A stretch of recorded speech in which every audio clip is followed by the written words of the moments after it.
He was, he was on Raw. Yeah, I do. Exceeded fast. He just sit next to you. Awesome.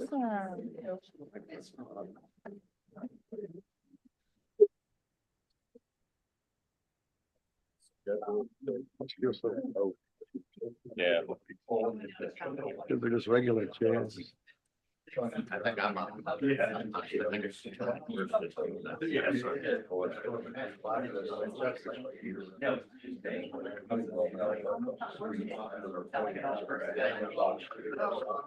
What's your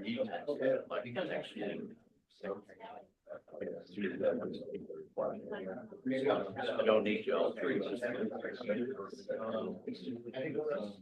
No, we gotta tie.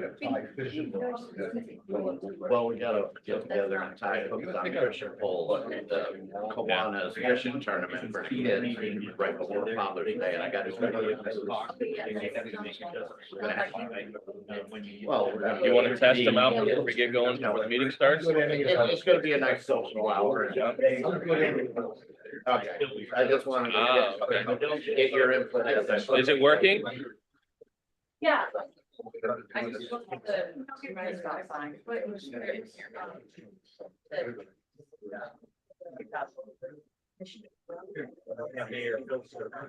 Yeah, I got those. I read it over. I think you put it in there. Yeah. Thank you. Okay, 1 minute. Less than.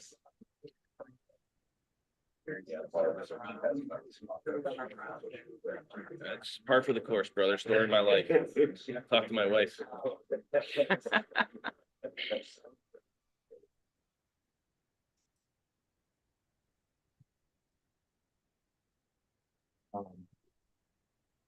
Testing. I think that was a video. I need to reset this. He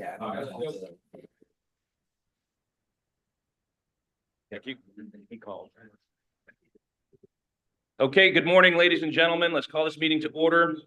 Today is Monday, May 19th, 2025. It is 9 a.m. This MPO board meeting is called to order. Please remember to silence all of your cell phones and electronic devices, please. Now I will ask Ms. Eubanks to confirm our quorum. Ma'am, do we have a quorum? Yes, we do, Chair. Thank you, ma'am.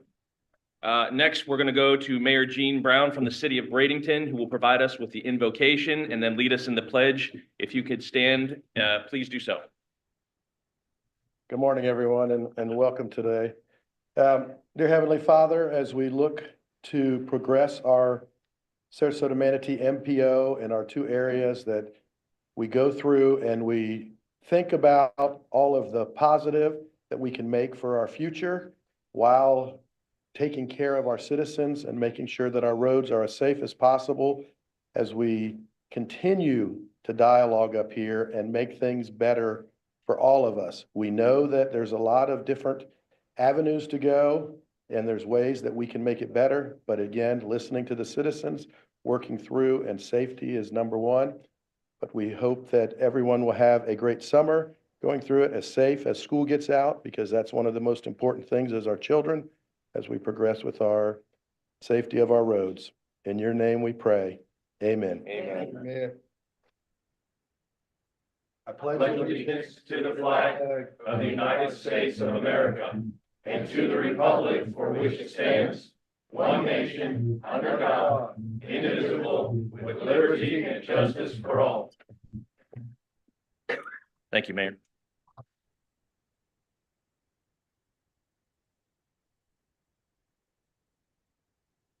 Okay, moving on into second agenda item number 3, which is the public comment section of our agenda. Dave, did you want to read that into the record? Do you want me to read that in the record? I can read that into Yes, the sir. record. And we have multiple ways, 4 ways for the public to provide input to the board. All comments received will be shared with board members and made part of the public record. The meeting is being live streamed as publicly noticed and will be available on METV and the MPO YouTube page following the meeting. Were there any comments received? No, there was not. Thank you. And has anyone made written request in advance of the meeting to speak at this time? No, they have not. Very good. Then that concludes the public comment section. Thank you kindly, Dave. Moving on to, this is agenda item number 7. I think there was somebody that put a comment. This said agenda item, it looked like number 7. Did you want to speak now, ma'am? No. Okay. And for the record, I will read your name and please repeat it. It's Pat Simmons. All right, Ms. Simmons, you are recognized and you will have 3 minutes, ma'am.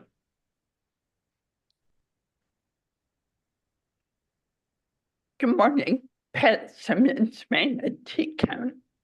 I was at the Citizens Advisory Council meeting the other day, and they were talking one of the pillars in their study was safety.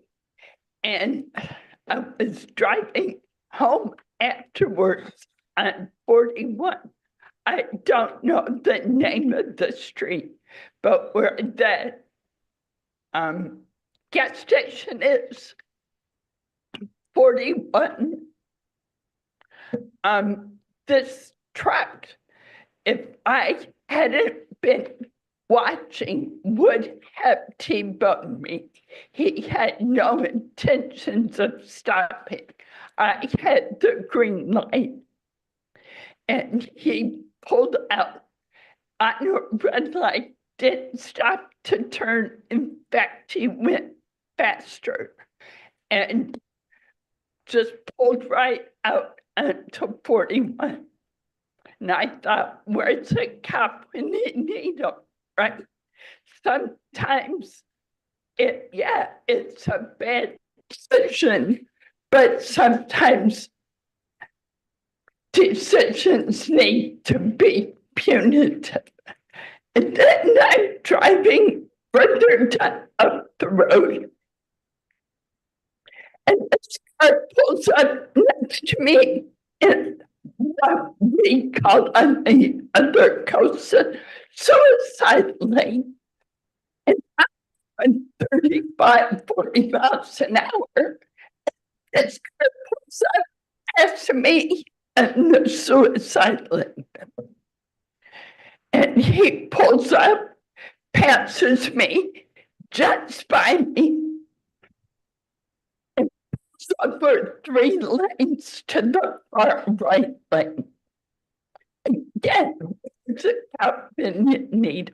And I get that people sometimes make bad driving decisions, but that time you 41, I'm telling you, it's a death trap, especially at night, but sometimes during the day too.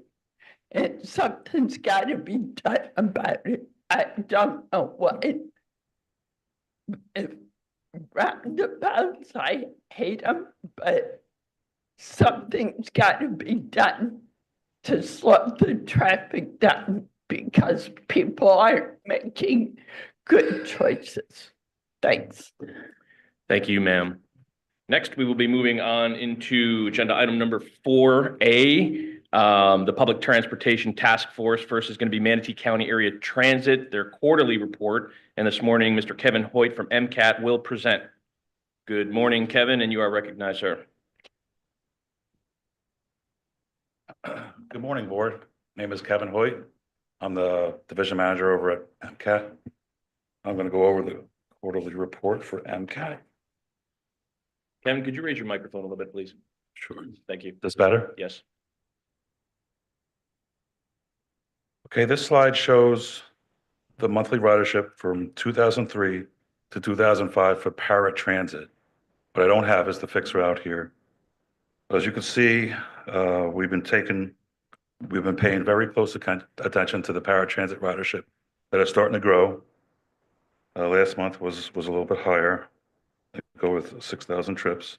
For fixed route, we forgot the slide here, apologize. But for fixed route, we've actually hit 2 million riders annually for the first time in Manatee County history.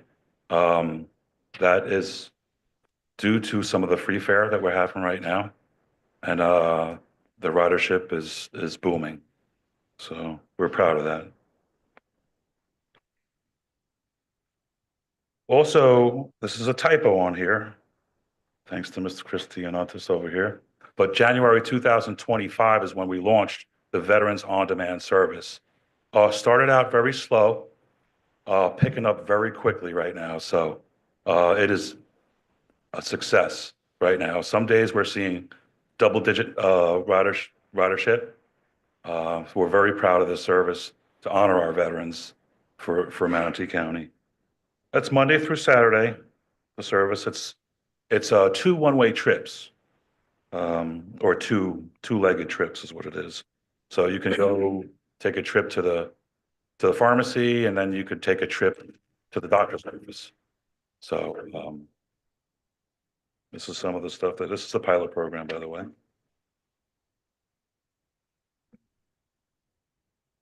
So Longboat Key On Demand, we partner with the Breeze on this. The monthly trips are about, between 400 and 500 trips. So this is like a one service for the Longboat Key community, which they kind of asked for. We're proud to help with that service. Gulf Islands Ferry, this is really taken off as well. We're proud of this service too. We got hit hard in the hurricanes a little bit with some docks and stuff that we're trying to repair. As you can see on this graph right here, it just really shows a lot of the peak season from February to June. It's a lot of people that are on vacation over here. Looking ahead, we're going to update our TDP, our progress report, our Title VI TDSP, and then we're also in a COA, comprehensive operating analysis, which is looking at our whole system to see where we can provide better service within Manatee County. We will implement this service in the fall, probably right around November. And that's it. If you guys have any questions, I'd be happy to answer. Thank you, Kevin. Appreciate that. We're going to start at the left side of the dais and then I'll move to the right. Commissioner, I'll start on the far left. Any questions? And then we'll move forward. Okay. I just have one question. When it comes to the ferry, how are we collecting the data in regards to tourist compared to the local population? And how are we, what's the percentage in regards to that? That is a very tough statistic. Mainly I could look at like monthly graphs and stuff, but who compiles the data is the Clearwater Ferry themselves. They run the operations, but even in public transportation, it's kind of hard to see like from point A to point B that uses the service. But I could definitely tell by looking at this graph, a lot of it has to do with tourism. So can you walk me through how somebody would buy a ticket? Yes, they would go to the Clearwater Ferry website, which is actually on our website as well, and they could book a date and a date and time, and then they would do it through the website itself for the ferry. So Clearwater owns that data. Correct. So will they be willing to give us that data? Sure. Okay. Yeah, I could ask them. I'd be interested in looking at some of those numbers. Okay, I'll get with them. Thank you, Commissioner. Any questions from the right side? I have one, Chair. Yes, Commissioner. Hey, Kevin, good morning. If I'm a local resident, can I buy an annual pass if I'm like working out on the islands? If I'm a server or working at one of the hotels, resorts, is there an ability for me to buy an annual pass so I don't have to book one every day? For the ferry itself? Yes. Man, I'd have to look at that, Mike. I don't believe we can at this time. Okay.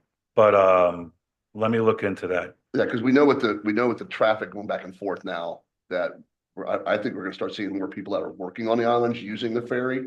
And I know we have a big boat that's coming in a whole 90+ people that'll help with that also. But I think it'd be a great opportunity for local residents to be able to buy an annual pass or a seasonal pass for the island ferries. Okay, Thank you, sir. I'll recommend it if we don't have it. Thank you, sir. Thank you, Commissioner. Mayor, just real quick, we have Commissioner and then I'll come to you, Mayor. Thank you. And if that, I agree with your intent to try and help locals that are working out there. One of the issues, because whenever I've wanted to use it, it's been on a Monday. And so I'm glad we're increasing the days, and if we can ever get to a point where you would do Mondays, 7 days a week, that might help with that, because the consistency would be required for someone working and to not use a car. You'd need 7 days. Yeah, because currently it's Wednesday through Sunday. Okay, duly noted. Yes, Mayor. All right, thank you, Mr. Chair. One other thing, I've been involved with that since day one with the cities and then also with the TDC. And I think those statistics are out there and we need to just get through that to the TDC. But I'd still want to reiterate, and I've done it quite often at these meetings, where we need to figure out as we get the new boat, which will be more, instead of 60 to 70% consistent because of the weather, the new boat will be somewhere around 95% because of the size and the style and the waves and everything else. And then it will be more daily. We can start using the employees out there where there's a consistency of what's going on. And that's very important, but it's also very important that we partner, I think, in the future with Sarasota County, not only to make it where it's just a fun thing that it is for Manatee County. You can go from downtown Bradenton to downtown Sarasota and continue those waterways when you see how it is. And the TDC has all those statistics. So Mr. Falcione would be able to get more out there, and maybe we need to have him come and give us a presentation on that, because I live right where I see it every day. And that boat is full every day. 49 people get on, 49 people get off. And it is a more scheduled situation now. So they're not wasting if nobody showed up at the 2 o'clock, they don't have to still go. But it is scheduled, and it is hard to get on it right now, even with the tourism dropping off and the season being over. Yesterday, 4 or 5 times, I look, and I always count because I can look right down on it from city of Bradenton, and 40 plus people every route coming in and going. And my wife and I tried to get on it the other day. We could get out there, but there was no boat rides back because it was just, which is great, because when you're talking about taking 400 or 500 cars off the road a month, it makes that much difference. Now with the new boat that should be here in July, Yes, you're talking about doubling the capacity yes, 90. and the time. Instead of a 30-minute ride, it can be a 20-minute ride, 15-minute ride. So there's an opportunity for transportation from Sarasota, Manatee County, not just, a fun. And then also it'll open up in our river more transportation across, which that's what we look at, our two bridges. If we can sometimes get people back and forth for the tourism part of it, it will be great. Thank you, Mr. Chair. Thank you, Mayor. That's a great idea. If there is a consensus from this board, perhaps the gentleman's name who you said is Elliot Falcione. Perhaps if there's a will of this board, we could have Mr. Falcione scheduled for a quick presentation at our next MPO meeting. Do we have agreement with that? Yes, consensus? Yes. Dave and Nanette, we clear there? Can do that. Okay, fantastic idea, Mayor. We're going to have that next. Okay, seeing no further questions. Thank you, Kevin. Thank you. Have a great day. Next is going to be our Sarasota County Breeze Transit Quarterly Report. With us this morning will be Megan, and she will present. Good morning, Megan. Good morning. Thank you so much. My name is Megan Louie. I am the Planning and Performance Manager with Breeze Transit. Here to give you an update. As we usually start, here is our total ridership for all of our Breeze Transit services. That includes our fixed route, our on-demand, and our paratransit service over the last 3 fiscal years, the current year shown in the light gray. As you'll see, our current year ridership has been down since the hurricane. This is consistent with what we've heard from other transit providers. As the communities recover from the hurricane impacts, we do hope that our ridership will bounce back as well. Next is the same information broken down by service type. As you can see, our ridership impacts really are shown in purple, which is the 77 Siesta Islander. That's what was really impacted by those hurricane events. The Breeze Plus service shown in orange, the Breeze On Demand in green, and the Breeze Fixed Route service shown in the light blue really don't show as many impacts from those hurricane events. As you look at the current fiscal year versus last fiscal year, the numbers are relatively consistent. I also wanted to give you some updates on some recent changes. Some changes maybe only our riders have noticed, and some changes hopefully you have noticed as well as the general public. So each year we do some service change updates, typically around November and April. We do changes to our service. This year in April, we suspended our Route 33, which is our connection from the Pinecraft community out to Siesta. So that service has ended. We also have made some changes to Route 6, which used to connect downtown Sarasota to Sarasota Square Mall. That mall is currently under construction and redevelopment. So we've had to shorten that length of that route, and it now goes from downtown to Gulfgate. We've also rerouted some routes 3, 14, and 17 back onto Ringling Boulevard now that the Pine Place and Ringling Boulevard roundabout project is completed, and made some minor timing adjustments. The things that we're hoping you and the rest of the general public have noticed are some of our rebranding efforts. Our vehicles are rebranded. You won't see any more SCAT vehicles out on the road anymore. They'll all be the Breeze branding. We're also working hard on getting our Breeze bus stop signs out in the community. Our Route 17 and our Route 3 already have some of our new Breeze bus stop signs out there, and our team is working hard to get the rest of the signs out. There are over 1,200 bus stops out there, so it's going to take some time, but you'll see more and more of those popping up throughout the community. We also have been working on some marketing campaigns. We recently had one targeted towards our leisure seniors. I did bring a quick 30-second video I wanted to share, so I'm going to try and see if it works, so you can see what some of this marketing efforts have been.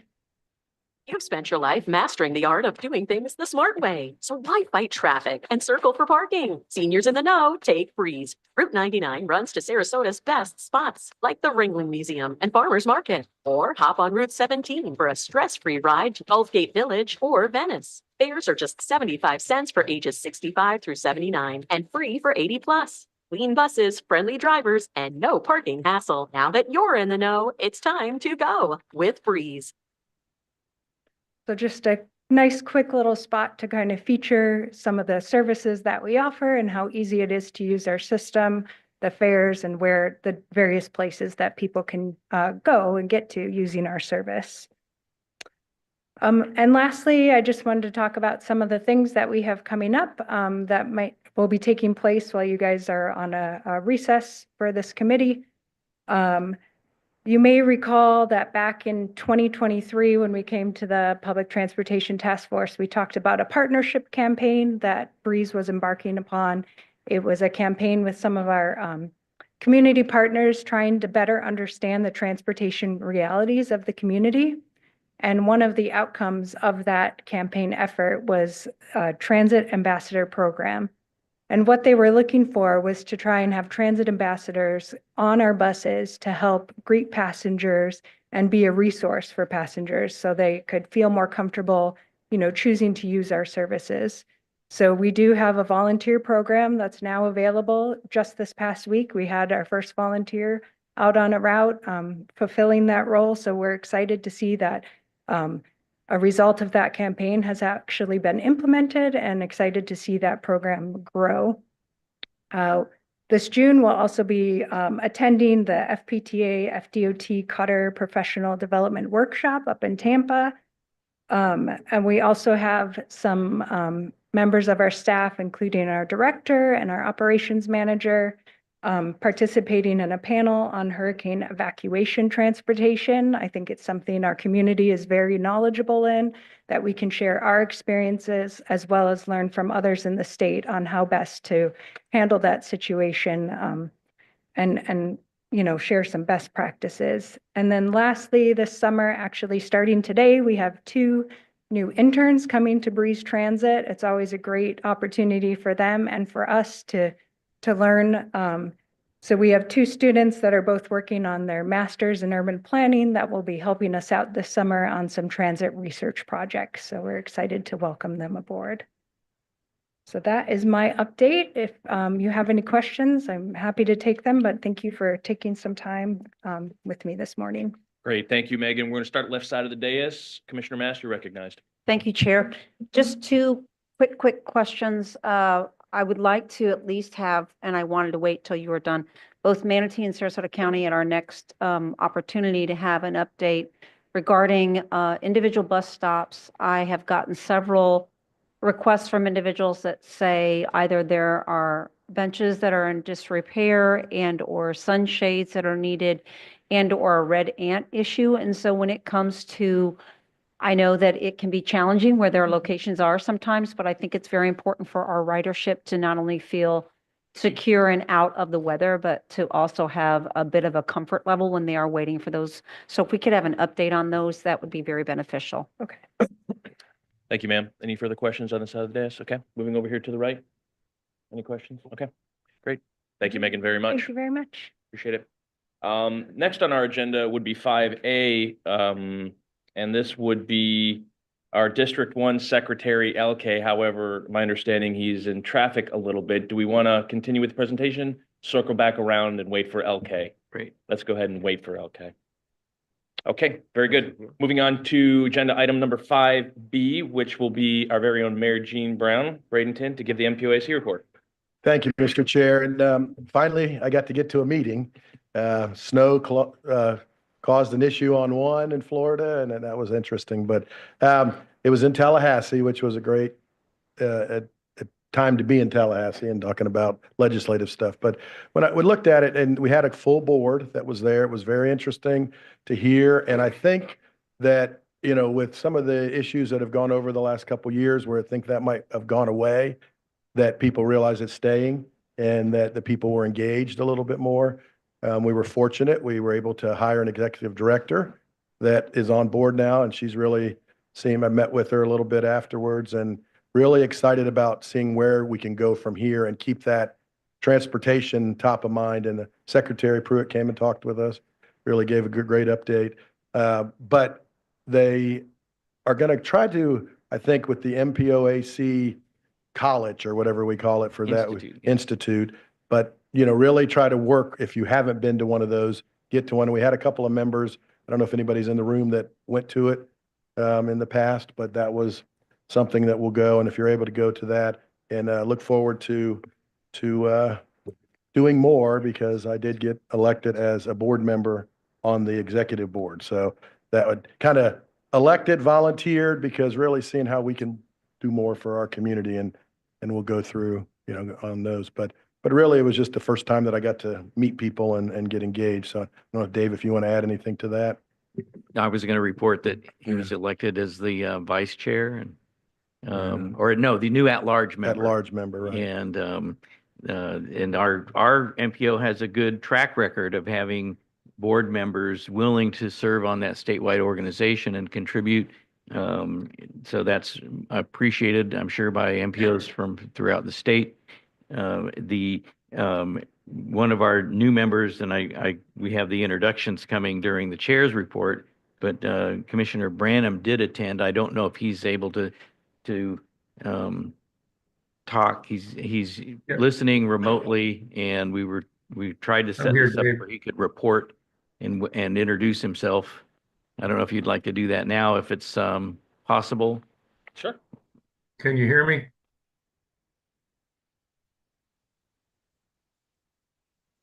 UAC, that information will be valuable to this board, and your expertise there is greatly appreciated. So let's just take a moment to recognize 2 new board members to our MPO. Mayor Phil Stokes out of the city of Northport. Good morning, sir. How are you? Good. Good to hear. Good to hear. Okay. And Commissioner Steve Brannon of the town of Longboat Key, who is participating virtually. Can we get a sound check? Can you hear me?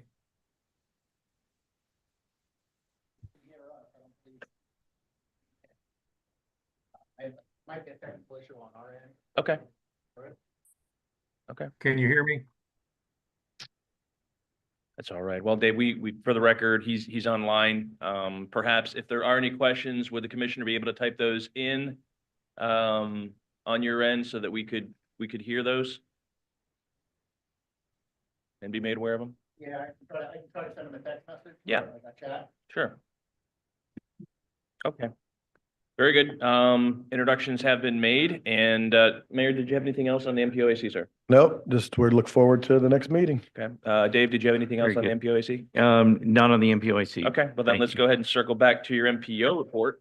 Dave, you're recognized. Thank you, Yep. Chair, Dr. Nunder, and board members. Good to see you all here. I see Secretary Nandum has joined us, so we'll circle back to that as the chair directs. And at your places, you have a fiscal update showing that we're still well within budget and we're on track for this fiscal year. This is as of the end of the third quarter, and we close out the fiscal year after the end of June.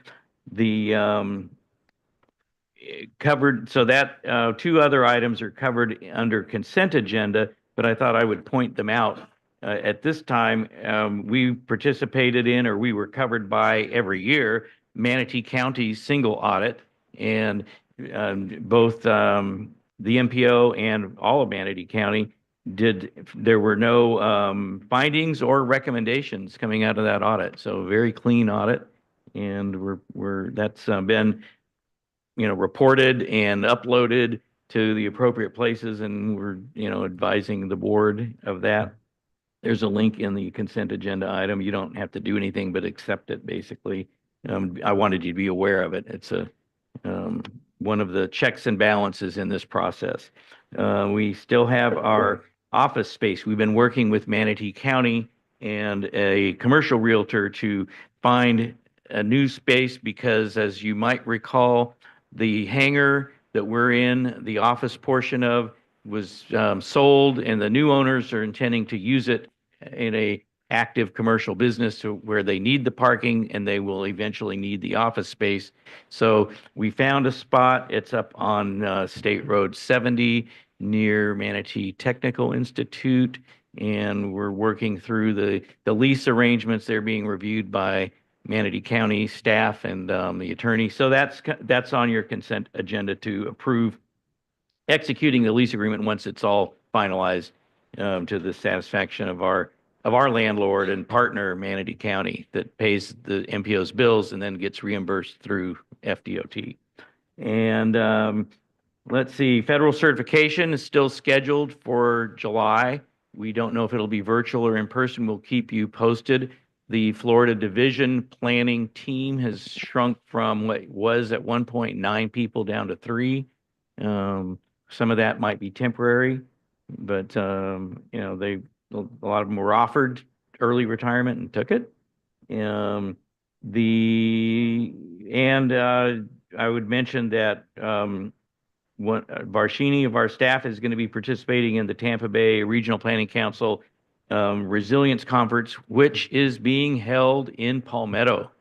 The convention center and the new hotel are getting put to good use there. So, and that is usually a productive conference. And that's my report. Thank you. All right. Thank you, Dave. Do we have any questions for Dave? Okay. Seeing none. Thank you, sir. Okay. Moving on, I will get into my section of the report 5D. We have already recognized Mayor Phil Stokes from the city of Northport. Sir, would you care to give a couple comments about yourself, experience? This is the time that we get to put you on the mic. Thank you. Thank you. Well, it's an honor to be here, be part of this board. I've sat as a city commissioner now for 3 years, this year as mayor. And as most of you know, Northport is booming, being the largest city in the county. And we've got an awful lot of challenges, everything from handling our growth to infrastructure to all kinds of new projects. So I look forward to, again, making a contribution on this board and learn as much as I can. Very good. Thank you, Mayor. And still with the Commissioner, Steve, any luck on that end? Not yet. No? Okay. Can you hear me? Say that the Institute event was great. Okay. All right, very good. And last but certainly not least, we have a guest with us here. Is it Jennifer Fayers? Yes.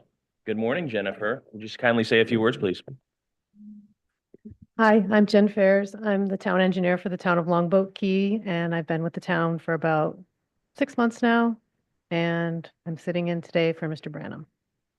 Great, thank you, ma'am, and welcome. I will segue into a couple comments on my end, just for common knowledge for this board. At our Sarasota Board of County Commissioners, several meetings ago, we had a request to pull our thoroughfare plan to kind of maybe perhaps or reorganize our priority list. We all know this season was incredibly busy in Sarasota and Manatee County, so just to take a thoughtful look at it to see if perhaps we need to move a couple items in response to some of the issues that we know are going on, or the hot spots. And a segue into something else I think that might be the future as it relates to road projects is really engaging private-public partnerships to a degree that the private sector can come in and help ancillarily and what's the word we're looking for? Subsequently, just adding on to an issue that we all are experiencing.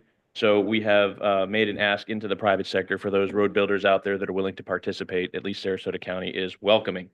At this point, I have no further comments on that. And we will now move to agenda item number 6, which is the consent agenda. Do you want to go back and get Oh, LK is Secretary? here. I'm sorry. You snuck in, sir. How are you?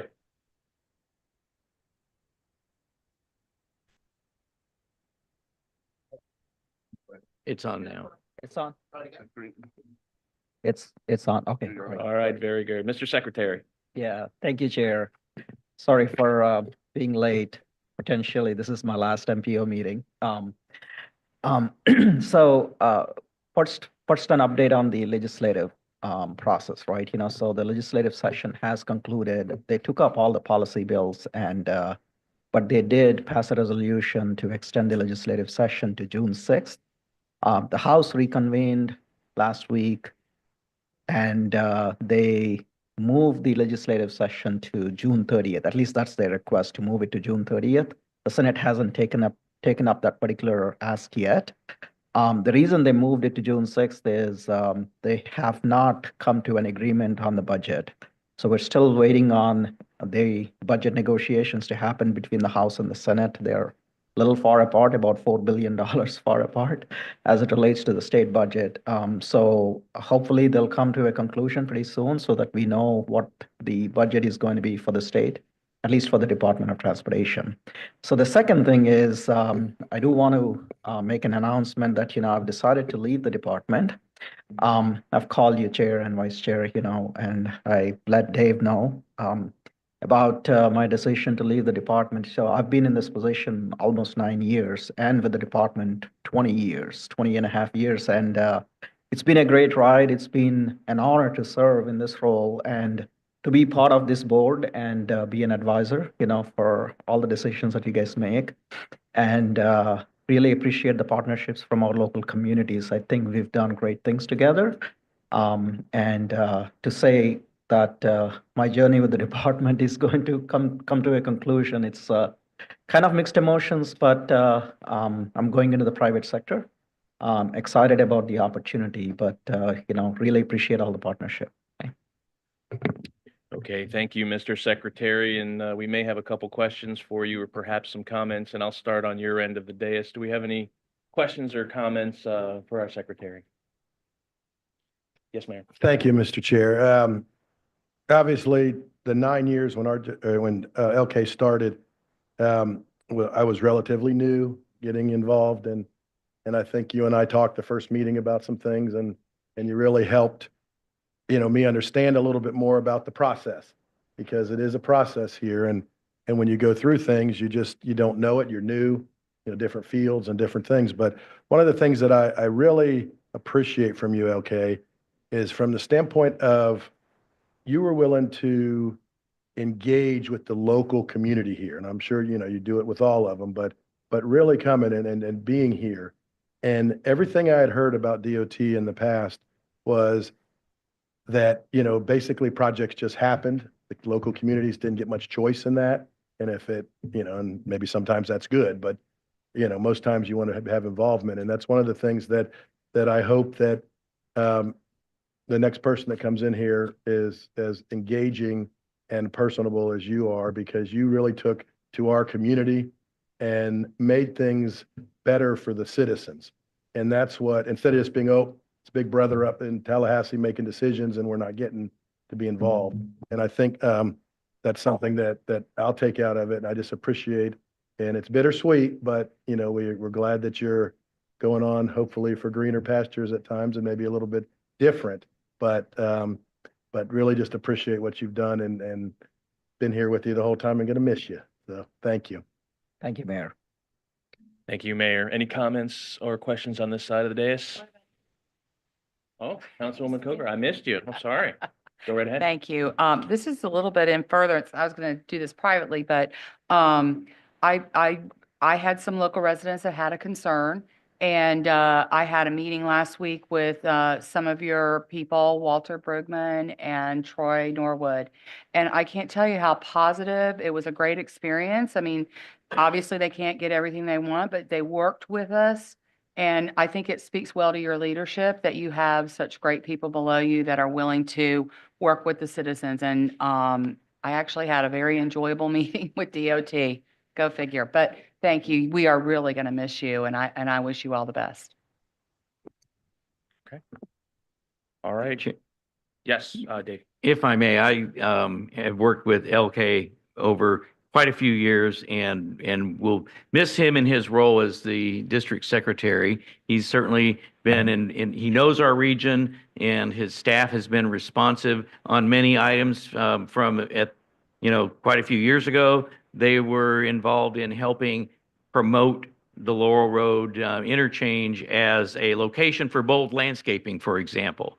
And more recently, the staff is looking into, well, what's happened with that bold landscaping, and, getting maybe the water system or something needs to be upgraded there. But they've always been responsive, and they are working with the community and our elected officials, and that's very much appreciated.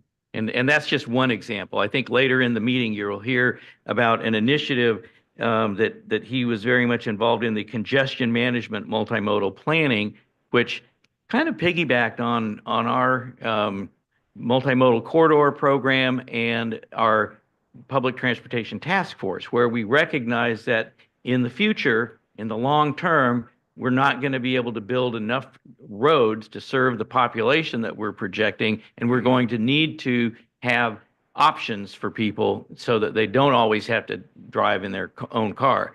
So he's been instrumental in supporting transit in that regard, and in other ways as well. Thank you.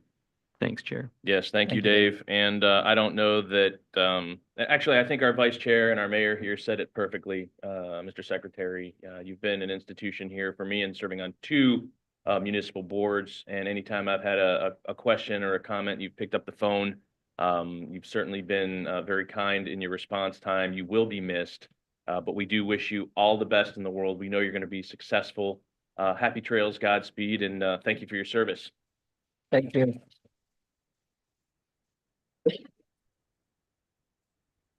Okay, seeing no further questions and or comments, we will now move on to agenda item number 6, which is the consent agenda. Mr. Hutchinson will read the title of each item for the record, please, sir. Thank you, Chair. The consent agenda includes Sarasota Manatee MPO Board regular meeting minutes of March 31st, 2025. The 2024 single audit, which covered the period of October 2023 through September of 2024 fiscal year. And the 2025 general planning consultant contracts, that's a procurement that's been completed and has undergone the legal reviews and back and forth with each of the contractors. And now it remains for the board to ratify that activity. Authority to execute the lease agreement, that's for the MPO office space that I mentioned earlier. Sarasota Manatee MPO committee appointments and reappointments. And there's an addendum related to an additional reappointment. And the Transportation Disadvantaged Trust Fund grants, which is grants for the TD programs for both Sarasota and Manatee counties. In both cases, they're operated through the transit agencies, and that's done every fiscal year. Thank you, Dave. Do I have a motion to approve all items on the consent agenda as presented, please? So moved. We have a motion by Commissioner Mast. We have a second by Councilwoman Coker. Any discussion on these items, please? Okay, seeing none, call the question. All those in favor, please signify by saying aye. Aye. Any opposed? Chair votes aye, passes unanimously. Thank you. Moving on to agenda item number 7A, which is our Transportation Improvement Program TIP amendments, presented this morning by Pamela Barr from FDOT, please. For the record, this vote will require a show of hands. Good morning, Board. This is Pam Barr with FDOT as a community liaison for Sarasota, Manatee counties. We are requesting that amendment be done to the Transportation Improvement Program, the TIP, for fiscal year 25. We have additional funds for Manatee County for their FTA Section 5307 operating assistance, the FPID 410148-2 for operations. This is needed for an increase in funding of more than 20% and $2 million and requires the formal amendment. So the amount being added is $1,500,000 for both the local and it's a 50-50 match. For Sarasota, we have project 4402661 for their FTA Section 5307 operating assistance for the fixed route. This transit project goes through the Federal Transit Administration program, and it's an increase in funding of 20% and over $2 million and requires the formal amendment. The amount is $3,953,748 for FTA and the equivalent for the local funds. Any questions? Thank you, ma'am. Do we have any questions for staff? Okay, seeing none. Do I have a motion to approve the Transportation Improvement Program TIP amendments? Motion by Commissioner Smith. Is there a second? Second. Second by our Vice Chair, Mayor Brown. Let's go ahead and call the question, or this one requires a vote of hands, right, Madam Clerk? Okay, so all those in favor, please raise your hands, please. Okay, any opposed? Chair with the hand passes unanimously.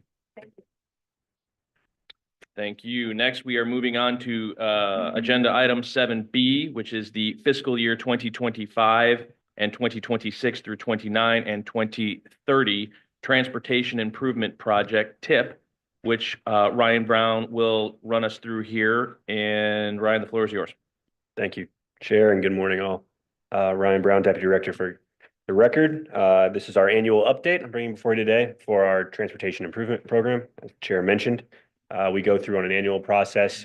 The process begins last year when you adopted the 2024 project priorities. Those projects are then worked into the tentative work program and then ultimately into the TIP. They're a reflection of each other. There's also a statewide transportation improvement program, and we make those amendments that you just saw to our TIP to make sure those are aligned. We go through on an annual basis and update performance metrics, data, anything that supports the projects that were included in the download. We received that download back in early April, and that was incorporated into this draft. We also have this posted for 30 days for public comment. We received 3 comments related just a few projects and minor corrections. Those have already been included and incorporated into the TIP document. So with that, this is also required by vote by hands. I'm happy to take any questions related to the update of the TIP, any projects there within. Thank you, Ryan. Any questions for staff? Okay, seeing none. I need a motion to adopt fiscal year 2025, 2026 through 29 and 2030 Transportation Improvement TIP, including any comments received. Motion, please. So By Commissioner Ron, we have a motion. Do we have a second? Second by Commissioner, yep, got you, never mind. Any discussion? All those in favor, please raise your hand. Any opposed? Chair raises hand, passes unanimously. Next, we are moving on to item 7C, which is the Joint Transportation Regional Improvement Program TRIP project priority list. Ryan Brown will once again present from the MPO. Floor is yours, sir. Thank you, Chair. Before you today is also the joint trip list, AKA the Transportation Regional Incentive Program. This was created in part by the department to help incentivize local investment on regionally significant roadways. They agreed to pay up to 50% of the cost from planning, development, environmental, all the way through construction. So we have worked closely with the department to craft this list, as well as our partners to the north and south with Polk County and Charlotte Punta Gorda MPO. Those lists are presented in your packet.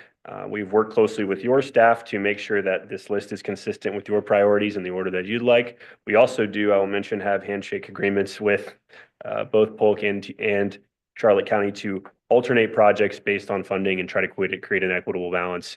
There's only about $7 or $8 million a year in trip funding. So you might notice there's some significant numbers on this list. We are going to continue to work with your staff and the department to make sure that we can phase these out appropriately so that when money does become available, we've got feasible segments that we can go about funding. So with that being said, I'm happy to take any questions or comments on these joint lists with Polk and Charlotte Punta Gorda MPO. Okay, thank you, Ryan. Any questions for staff? Okay, seeing none, do I have a motion for approval of 2025 joint trip project security list, please? Motion by Commissioner Smith. Do we have a second? Second by Commissioner Mast. Any discussion? Seeing none, all those in favor, please signify by saying aye or raise. Do we raise hands on this one? This one says here that we have to say aye, so I'm just going by the script. Aye is good, Madam Clerk? All right, we'll go there. All right. All right, let's do it again. All those in favor, please signify by saying aye. Any opposed? Chair votes aye, passes unanimously. Thank you, Ryan. Okay, next item will be 7D, which is the MPO Executive Director Succession Plan / Transition. Mr. Hutchinson, who is our current Executive Director of the MPO, will present this item. Mr. Hutchinson, you are recognized, sir. Thank you, Chair Nunder. This item is basically to put on the table the fact that my contract runs out and it's time for me to spend more time being a grandfather next year. We're not in any big rush, but this is the timing of the MPO's past transitions and the same methodology. And after consulting with our legal counsel, I prepared this memorandum, in essence, recommending that you consider Ryan Brown as your next executive director. He has been here for going on 9 years now and has done a great job. He's done almost every job at the MPO. And so I have no hesitation in making that recommendation. He has no promise of anything in our succession planning. I will tell you that as your director from the very beginning, always making sure that you would not be left in the lurch in any way or blindsided by things that come to the MPO has been one of those are priorities for your director. And so this gives you an option. And I think it's, up to you all to discuss. It's completely your decision. And the MPO director works under contract. I think it's important to recognize that both Federal Highway and the Florida DOT in their auditing process do look at the leadership of the MPO staff in their risk assessments. And so that's important to note. And I think that's really all I have to say about it. I certainly love this work. It is challenging. Every week we are on the phone with FDOT and your jurisdictional staff working hard to keep projects on track and to bring more projects into our area. And so lots of red tape in that process, and we try to cut it where we have a chance. Thank you, Dave. I think we speak for all of us. Your expertise and your friendship here over the years have been fantastic. It's bittersweet to see you go, but Godspeed, enjoy your grandpa duties. And what I'll do now is open this particular topic to the will of the board. This is our decision collectively. We will proceed in a manner that fits all of our needs. So I'll start with the left side of the dais. Any comments on how this process will go forward? Commissioner Mast, you are recognized, ma'am. Thank you, Chair. David, first I would like to say thank you for your incredible service There's a level of expertise that it takes in order to do this job, and you do it with such grace. You're very humble about it. You're very generous with your years of experience and your institutional knowledge, which will be very challenging to replace. And I think that what says a lot about the legacy that you'll leave is look at the number of projects that we have been able to 100% complete in the time frame that you've been here. And I'm sure when you drive around throughout multiple municipalities with your grandchildren, you'll go, I had a hand in this. I had a part of this. That is a legacy that very few can actually enjoy that ride, so to speak. And I want to thank you for how you've always welcomed me personally, the history that you brought, the patience that you've had when asking questions and asking for information, and the efficiency in which you've delivered those requests have been absolutely phenomenal. My personal opinion, Chair, is that from the perspective of one board member here, I think we should take the opportunity to perhaps say what we think would be best practices in moving forward. And I certainly would be extremely supportive of having Ryan step in those, no pun intended, I think his shoes are bigger than yours, but pretty big shoes when it comes to the ability to be able to seamlessly transfer that baton so that there's no hiccups when it comes to the importance of our infrastructure. I thank you, Chair.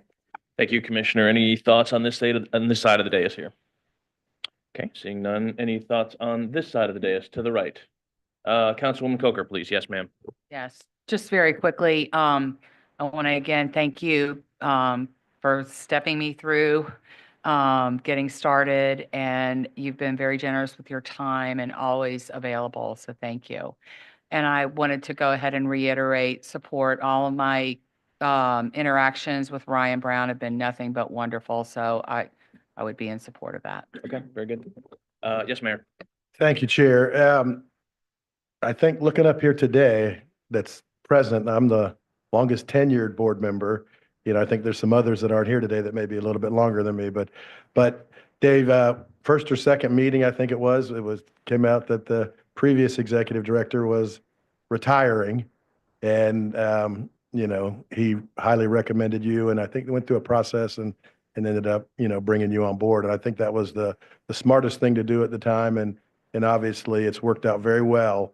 And serving as chair last year, we changed a few things. I think you brought Ryan in at more of a leadership role to see that succession plan, and I think it's worked well. So, I just want to thank you for everything that you've done over my tenure on this board, because there's a lot of moving parts.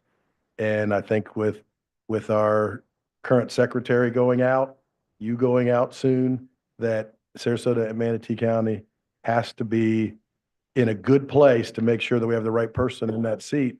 And I think the succession plan that you kind of had set up, even though it's not a guarantee from the one person here as chairman last year leading it and vice chair and going into next year, it's going to be very important to keep it as seamless as possible, especially with getting a new district secretary as well. So congratulations, you deserve it. And, I would also, with the process, Mr. Chair, very much support Ryan Brown going forward.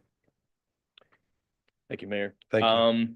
And so, Dave, I just want to be clear, what we're doing on this action item is to consider your letter and your support for Ryan. Is there a legal process that we need to open this up, just as a matter of letting people apply for the job? Can you help walk me through that? No, the last two times that you had a director retire, it was promote from within. Okay. On both of those instances. And I did talk with the legal counsel, Rob Eschenfelder, and he said, if you think you're going to promote from within, why give a lot of people false hopes? But he said, see what the board wants to do. And it's completely at the discretion of the board. You do not have to advertise. And he said he had some eye surgery today, or he would have been here and could provide direct counsel on that. But Yeah, I know you've been in He'll communication. be happy to work with the board. There's a, the last time around, I think there was a committee, and he said, when I called him, and because I had to emphasize forming committee, he goes, why would you want to put them through that? Sure. If they want to go this direction. Sure. But it's, could each interview Ryan individually, and I know that as we all are available anytime you want to meet with us anyway, I'm sure Ryan would be happy to meet with any of you individually if you want to get to know him better. Well, I think, we've certainly have some pretty compelling testimony here from our vice chair who has served as chair and who are you the longest serving MPO member? Here? You Well, might be. here today, Yeah. I think there's some others that have been longer that isn't Okay. here today. All right. Now that wasn't an age dig. I No, wasn't no, talking no, about your I age. hope so. I just want to be clear. For the record. So I think the best, in my humble opinion, I think what we need to do is really just hash this out as a board. And I think we're very clear with our vice chair, his experience, expertise. He has spoken to succession planning, Dave, and the importance of succession planning. And I think Commissioner Mast did a pretty good job also in, speaking to the accomplishments of what you have done in your transition through the process. So I really would like to hear from this board today. And if I have to go down the line, I'll call on everybody individually because this is very important. Dave, when is your last day for the record? The contract runs through the end of the year. December? And it's, if you all wanted to change that to use up any remaining vacation after that date, that's fine. That's up to the board to change it. But other than that, end of the year. So Ryan, if you were to get this, you want us to keep him on call, make him still report to the office for a period of time? Is that what we want to do? Okay. Yeah, we can do that. I mean, I have buddies, I got friends, we can do that. Okay. So let's go ahead. Commissioner Smith, if we could just go down and I'll just kind of query everybody to get your thoughts, because like I said, this is important. We want to make sure if we're going to action on this today, we want to make sure it's high and tight. No, I agree with the conversation here. Mike, of course, will be missed greatly. You've done a tremendous job. But I concur that continuity right now, especially with LK heading out, that Ryan, his track record also speaks for itself, but I agree with the recommendation. Thank you, sir. Councilwoman Coker, I think you've spoken already. Yeah. Commissioner Ron, please. I waive in support. Okay, very good, sir. I also would support the recommendation from the Executive Director Hutchinson. I think that Ryan would do a great job, and I also getting to know Mr. Hutchinson would take his recommendation wholeheartedly. Very good. Mayor, did you have anything else to add? Okay, very good. And Commissioner Master, we've heard from you. Mayor, any thoughts? Being new to this group, I did meet Ryan, and I was favorably impressed. I think the continuity is important, and I think he'll do a great job. He's been around the block here.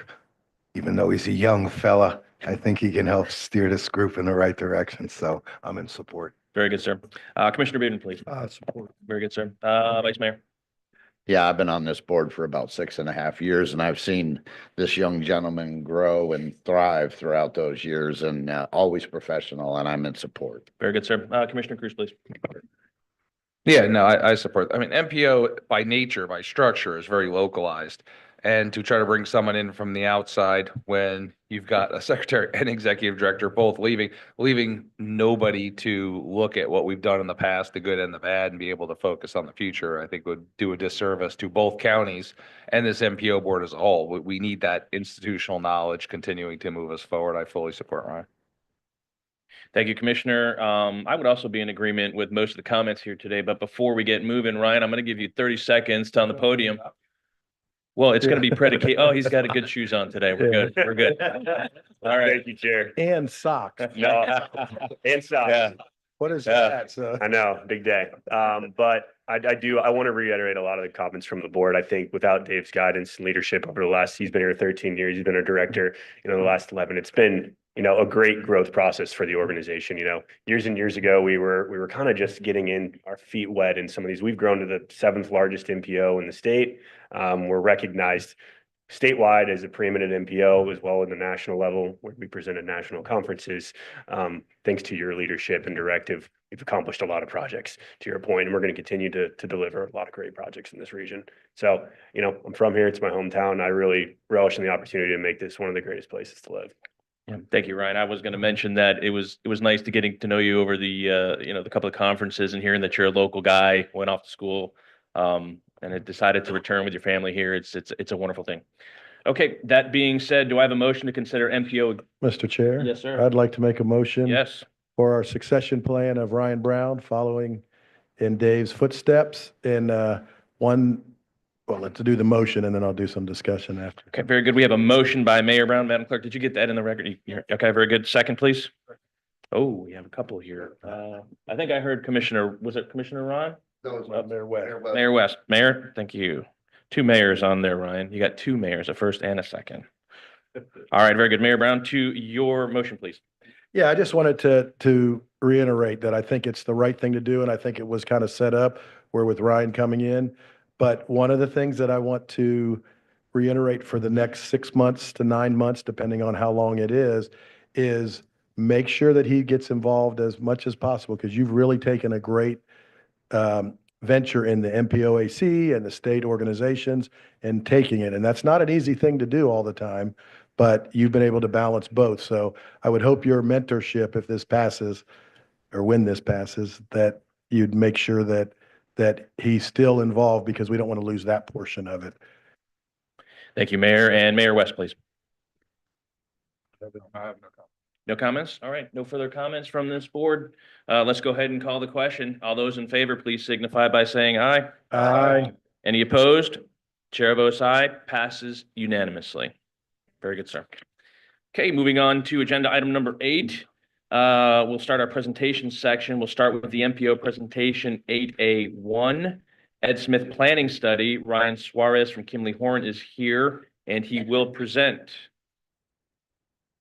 Good morning. Thank you, Chair. I'll do a brief intro for Ryan here. As you know, we are in the process of developing our second baseball access study, also a regional neighborhood plan. With us today is Ryan Suarez from Kimley Horn and Associates, and he'll provide us a brief update of some of the work we've done thus far. Some great work and some great recommendations coming out of this effort, and we're hoping to get some feedback from you all today. Thank you. Thank you very much, Ryan, and congratulations. He is a hard act to follow. And good morning, everyone. Ryan Suarez with Kimley Horn. Thank you very much for having me this morning. Just two things today.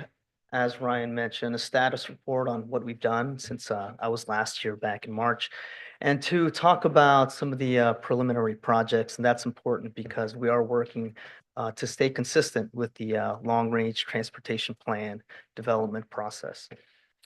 Project schedule is shown here. We have been moving ahead and are consistent with what's shown here. If you recall, we divided the project into 3 different phases. There's tasks that are rolled up into each one of those phases. We are consistent with the LRTP, which is the last bar at the bottom, and heading into the end stage of that green bar, which is phase 1 at this point. So some of the highlights since we last met, and these are just some of the major elements activities that we've performed. You'll see here on the list, we did complete our game day observations. Spring training is complete. I think I had some general observations to share with this group last time we met, talked about traffic queuing. We did go out there and do traffic counts as well on game days and non-game days. So we collected traffic counts to get to what's called an intersection capacity analysis. So all those turning movements, we've developed some tables to identify level of service and the impact of some of the game day traffic on the level of service as well. The interactive map is important. I got a later slide with a URL with a QR code that is open and available for the public. It is sort of our main outreach tool at this point. We are going to go out in the community and do more, but right now I'll share that a little bit later on another slide, so that way you all can help us distribute that further. One point here that I do want to share is I want to spend a little bit of extra time on is the bike audit. You'll see an image here. We did go out there, and this doesn't fit very nicely on that screen. But one important thing here on the bike audit, not just because it was an interesting activity, but because it really does get us out into the field to experience what folks who are riding bike experience for themselves. I do want to thank the City of Sarasota staff.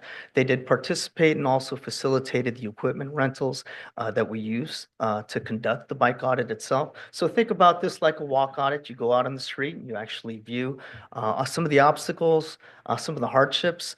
Observations in the field are very important because we do attempt to allocate right of way, we draw up infrastructure, we draw plan views, and we draw lines on our site plans. But in the end, when you're out in the field, there is a whole different feel and a whole different experience.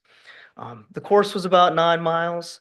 Again, we had city staff, we had some CAC membership, Citizens Advisory Committee membership also participate in the bike audit, and that was helpful because some of us are not experienced bike riders. And we did include a mixed bag of roadways here based on the level of stress. That's the way a lot of times we convey roadways are in terms of the bike user. High stress roads would be things, at least on this table, Fruitville, 17th. Low stress roads for bike riders would be some of the neighborhood streets. And again, this is important because it does allow us to see what's on the ground, and it does allow us to fine tune some of those projects based on the observations. It better informs how we get to the end goal, which is really facilitating movement for multimodal transportation options in this study area. The preliminary list of projects sits here, and there is a much longer list. What we've done for the purposes of this conversation is roll these projects into quarters, as you see here. And I apologize that this doesn't really fit nicely into this screen, but over on your left hand are the quarters. And effectively what we've done is identify projects for a preliminary list of projects for every single quarter in our study area. And the study area does, just for a reminder to the group, run from, thank you very much, Dave. I could have done that, right? It runs from US 301 all the way to Beneva and from 17th south to Fruitville. In terms of that consistency with the LRTP, we've color coded these. At the very top in that orangish are what are considered pipeline projects. And pipeline projects are those corridors or projects that have received have been funded. One of their phases has been funded in a previous effort or currently funded. In that light purple are projects or corridors that have included projects that were submitted as part of this cost feasible plan for this LRTP update. And as you can see, we have a lot of projects that are associated with corridors or intersections that are on roadways that have not been submitted for LRTP purposes or that aren't in any phase in terms of their level of funding. Our job here next is to break this down into some smaller chunks, because given the current situation with the LRTP and what's available to fund new projects, we do want to break this down into smaller pieces and see if there's other sources of funding that we can identify potentially to be able to incrementally build some of the transportation network that we're going to propose here towards the end. So there's still an effort to break this down a little further, refine the projects that we've identified, and also prioritize those. Okay. The graphic here just illustrates the same table that was shown in the previous slide, but just and color coded in the same manner, but just a visual so that you all can see where these projects lie. Again, I'll emphasize we're doing our best to identify projects and needs and conflict points throughout the study area. And again, importantly, we still need to continue to work on this. There's more outreach that we need to perform, particularly with some of the neighborhoods that are in the study area, and we're working on that over the course of the summer.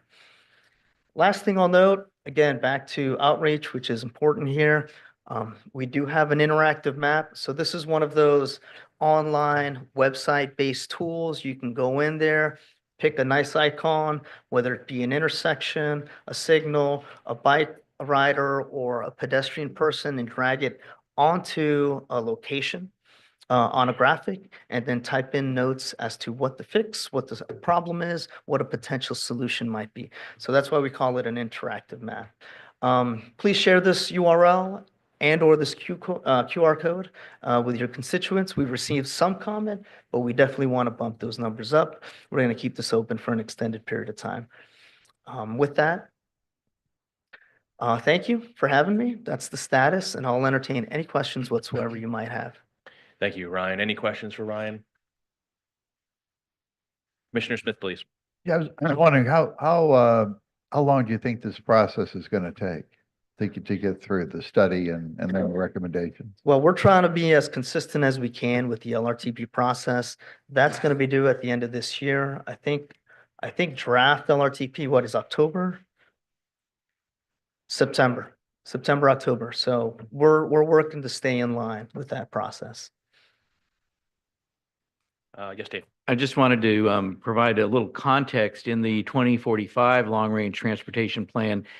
This study and one that's been completed that took place in the city of Bradenton related to the baseball facility there were geared to transportation, identifying transportation improvements and a localized area plan within the region that would support your jurisdiction's comprehensive plan, economic development efforts, and what can we do from a transportation standpoint to support placemaking and connectivity within these two areas. Northport and a baseball facility down there were also identified in the 2045 plan.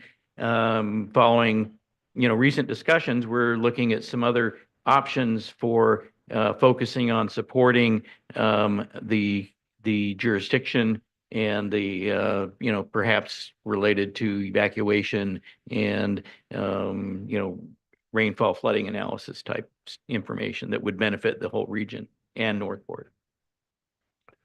Great, thank you, Dave. Vice Chair? Thank you, Mr. Chair. And Commissioner Smith, I think your question is when the study is going to be done, but the other thing, when could funding be available to do it is probably the bigger question, because I think we're with the LECOM study that we did, it's 2030 before any funding for us would be available. So I would assume that it would be farther than that.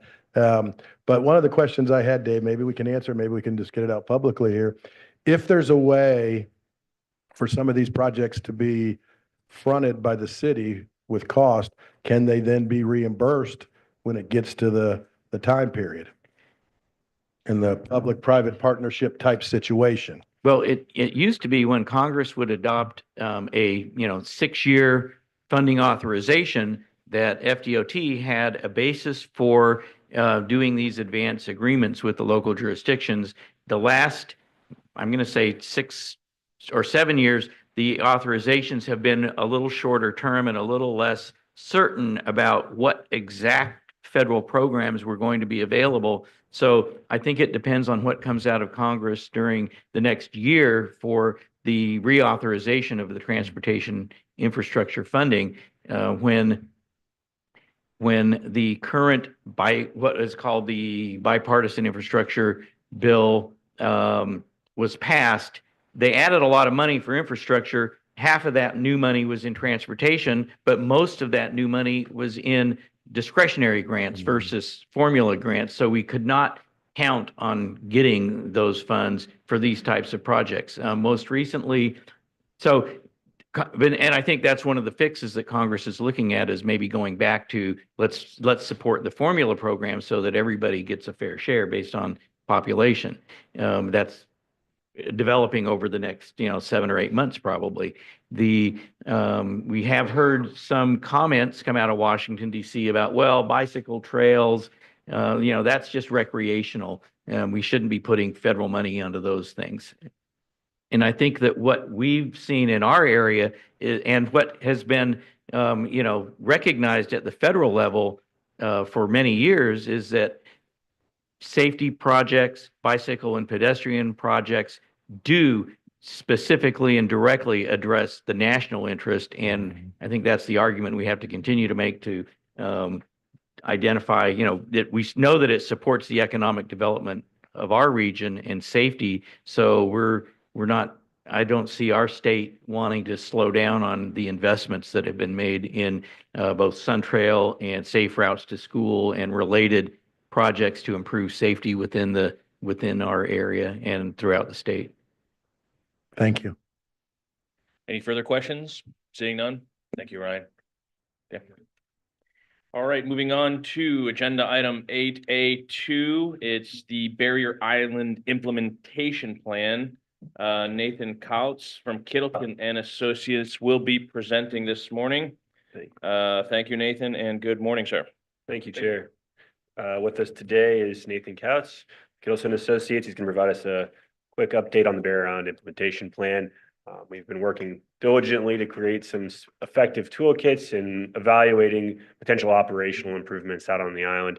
I will reiterate, this is a short-term, near-term look at what we can do and get out there and hopefully help with some congestion relief in the next several years. Short-term, medium-term, we're also still looking at long-term improvements, of course, bridge improvements, things like that will take many, many more years than some of these improvements. So with that, I'll hand it over to Nathan and give us a brief update. Thanks, Ryan. Congratulations, by the way. Thanks, sir. All right, good to see you again. So since we were here last time, we've worked with stakeholders. We've gotten a little further into the lists. We took some of your feedback last time about timing and incorporated that into the data analysis. So where are we right now? Right now, we're compiling what we've done through the analysis and the literature reviews into toolkits. So there's going to be 4 sections of toolkits, compiling different categories such as transit mobility, resiliency, operations and roadway, things like that. When we get into it, this is going to be kind of what we're going to look at. The ones coming from the literature review are going to be a little bit different than the ones that we did the analysis for, in the sense that we're not reanalyzing those. We don't want to keep re-looking at the same things. We want to try to put them in the front where we can see them and we can just start executing on those. So the way we're dealing with those is we're linking to the source of where that recommendation came from. So for instance, microtransit, free transit, we get to water travel, that's been discussed today. We're linking to the studies where those were originally looked at, so that once again, we're bringing visibility to it, but we're not wasting more money, reanalyzing the same thing over and over again. When we look through it, we're going to be identifying the impact, the cost, and the timeline. The idea behind that is so we can start prioritizing the ones that are going to matter the most. So as we work through that, we have policy, resiliency toolkit, and then finally the operations and roadway that we got to as well. Operations and roadway changes, right? So with that impact, the cost, the timeline, it changes a little bit because now we're doing more of a planning level cost estimate. This is the analysis that we are doing. From the last time you saw this, a few of these dropped out. As an example, some of the downtown areas dropped out because we saw that some of those initial metrics are looking at things like parking. It's flagging those as congestion, right? Where people are sitting there looking at parking and they might be sitting in their vehicle. The other things are larger intersections like State Road 72 and US 41. Those are areas where without major reconstruction, we're not going to be getting a lot of the shorter midterm operational improvements that we're going to do. So moving forward, what we're working on right now is prioritizing the operational improvements, looking at congestion relief metric, such as reducing delay, improving level of service compared with the cost. That is going to be combined with knowing what projects are ahead of time, are coming up. So for instance, the 64 in East Bay, that area where we start doing some of those changes, there's a roundabout currently under design. So we want to make sure that if we're going to recommend something there, that it's going to be worth it. We don't want to recommend, say, $1 million worth of improvements and then 5 years later, potentially looking at another major improvement as well. There's going to be a few of them, such as the proposed alternative routes from Gulf Drive to Marina Drive. It's going to need, for something like that to be successful, it's going to require additional simulation, as well as working with the community. We're not going to want to propose alternative routes without really working with the people that are going to be using it and really knowing what's going on. So this study is going to essentially, or this toolkit is essentially going to be saying, we believe looking into this will be effective, but that's something that you would need some additional analysis. It's not going to be covered in the type of stuff that we do today. It's going to need its own effort with a lot of community outreach. So we also met with the transit agencies last week. to go through some of their stuff as well, work through it with them. Our next steps, as I said, is looking at identifying priorities, updating the Bear Island Study dashboard, and then in June, reaching out and doing some public work, public interaction. I think we've got Beach Walk as well as the farmers market. We're going to be working with the public, soliciting feedback, and then to the extent we can, incorporating that into our studies. Any questions? Great. Thank you, Nathan. Any questions for Nathan? Yes, Commissioner Go. Yeah, I applaud your efforts to avoid the analysis paralysis one wholeheartedly. The only thing is I want to know if there's any kind of safeguard to, I think we're almost to a place where there's going to be pre-24 storm season and post-24 storm season. Are we going to be making sure that any of that analysis pre-24 storm season isn't obsolete because of that? In what way? There's just so many changes that happened with everything with the storms. With the operational analysis, I don't think so. And the reason why, if we were doing, so if you remember a few years back, there was another Bear Island traffic study that was like, it was like $1.2 million, very, very involved. Something like that, you would see things change. With what we're doing, if you look at the locations that come out, like the St. Armand Circle area, Cortez, Midnight Passes, Stickney Point, 64 and Gulf Drive, these are locations that have shown up consistently through almost the analysis that I have seen done in the area. So I think that if it got into the granularity of smaller intersections or smaller ways where travel patterns may have changed, yes. But I think right now we're looking at locations that no matter how we slice it are going to be bad, and what are the improvements, whether it's looking at queue stores so you don't have queue spill back in the through lanes or whatever it is. I think the answer is, for this level of this type of study, I don't think we're going to have to worry about that with the storm seasons. Great, thank you. Great. Seeing no further questions. Thank you, sir. Thank you. Very good. Moving on, the last item under the MPO presentation is the 2050 Long Range Transportation Plan, LRTP Cost Feasible Plan. Ryan Brown, you are going to be presenting. You're recognized, sir. Thank you, sir. Just a brief update. This is our standing LRTP item. As you know, we're in the process of developing our long-range plan. We've been working on it about the last 2 years, dating back all the way to 2023, and some of the modeling all the way to now where we're developing the cost feasible plan. I'll go quickly, sir. I will say I do appreciate a lot of your involvement. We had a number of you out at our April 28th CFP meeting, and we got some great presentations from staff, from our representative jurisdictions, as well as great feedback. We did send out, and you'll notice the attachments, a number of project tables and information. That information is currently with your jurisdictional staff reviewing, and we're working on delivering a cost feasible plan. As Ryan previously mentioned, there are several constraints related to the amount of money available. It's about 50% of what we looked at in 2045. So we're diligently working through the list, trying to adapt and adjust where necessary to address significant concerns from everything from safety to congestion to resiliency. So that's all in the process, in the works. As mentioned, we will have a draft in front of you in September at your September meeting. And then ultimately we'll have to adopt in October. I believe October 26th is our last possible day to meet the 5-year deadline, but our meeting in October will be when we're looking to adopt the long range plan. So that's all I have right now. We'll be getting more information to you all out over the summer. Great. Thank you, Ryan. Any questions for Ryan on this item?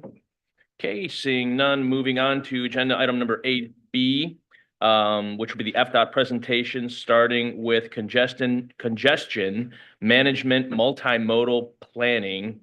That's a mouthful there. Michelle Peranto, please. Did I say that correctly? You did. That it? Okay, very good. Yep. All right. Good Well, thank you. morning. Good morning. My name is Michelle Pronto. I am the District Transit Administrator, and I'm here today to talk to you about congestion management multimodal planning, which is not necessarily completely related to transit, but you're going to hear through this great storytelling why it's important to not only transit, but all of our modes. I came up with that title. I came up with that acronym. Both are hard to say. Both are hard to remember. It's okay. Just remember that I'm here Michelle Pronto presenting this to you. What was the name again? Michelle Pronto. Got it. Got that? Got it. Yeah, okay, good. You all know LK very well, as do I. I'm a veteran employee for the Florida Department of Transportation, a little over 20 years, and I've worked with LK almost his whole tenure at District 1. It's been a great pleasure. You also know that he's an innovative person. He's a great thinker and comes up with wonderful ideas, which is how we have so much success here in your two counties, right? And he came to me about 6 years ago, offered me an opportunity to get a little bit more involved in the planning aspect of our transportation network. He offered to either, or I offered to him rather, to either send me to school to become a planner. It's not why I went to school. I went to school for business administration.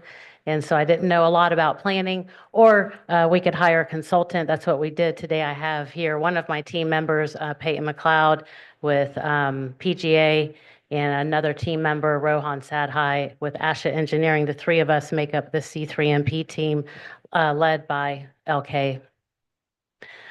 With any good initiative, we came up with a strategic plan, a vision, a mission. We have goals and we have a process.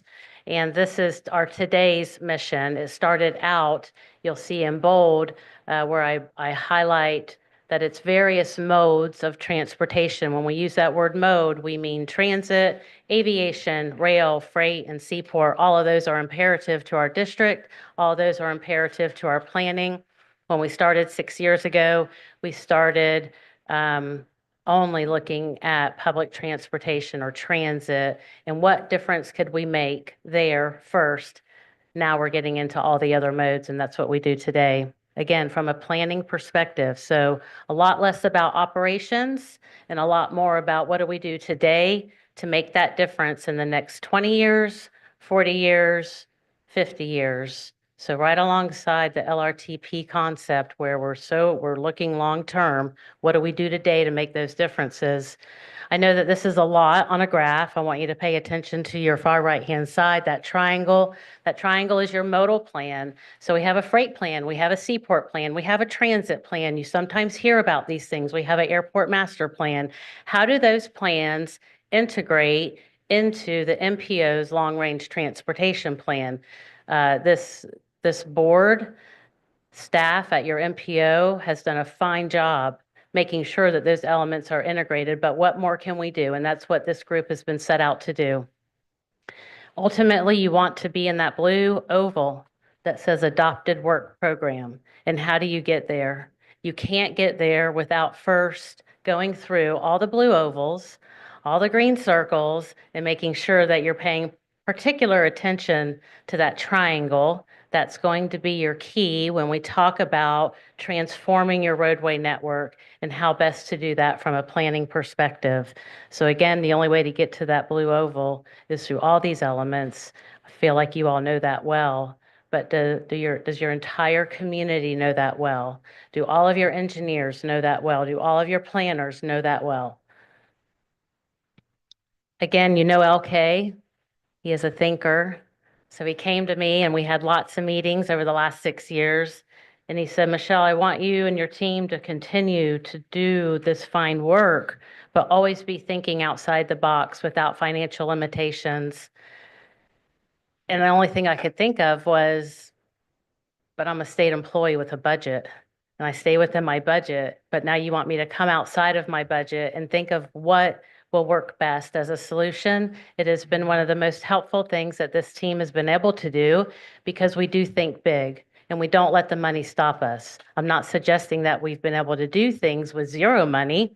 What I'm suggesting is we've been able to come up with alternate solutions that maybe didn't cost anything because it was a thought. It's a plan. It's something to put down, right? And then something to act on, be prepared for it. So we've been able to get far with this mindset of think of the best thing that you could possibly do and then start peeling away the layers. And what will you do? What action will you take in your community? Again, I talked earlier about we have goals and we have a process. You have this slide in your packet.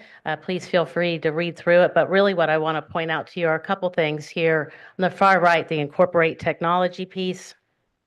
I'm going to share a success story towards the end of this presentation about that, but it is something that is often overlooked, but could ultimately really enhance your roadway network if you take the time to understand it just a little bit better.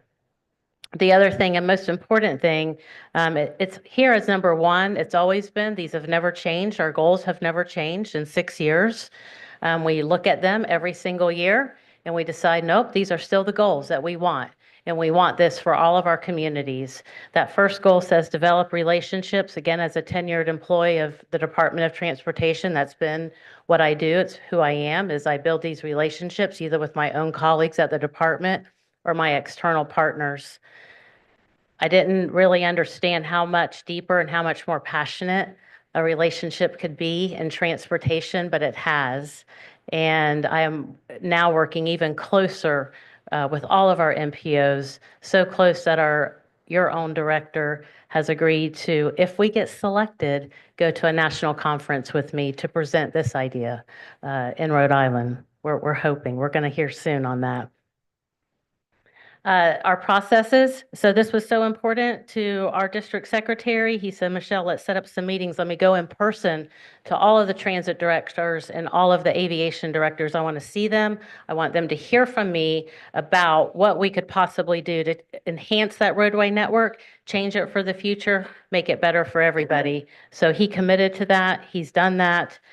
We committed to host quarterly meetings, which we do between the department, MPO directors and staff, and our transit agency separately, same type of meeting, but with our airports.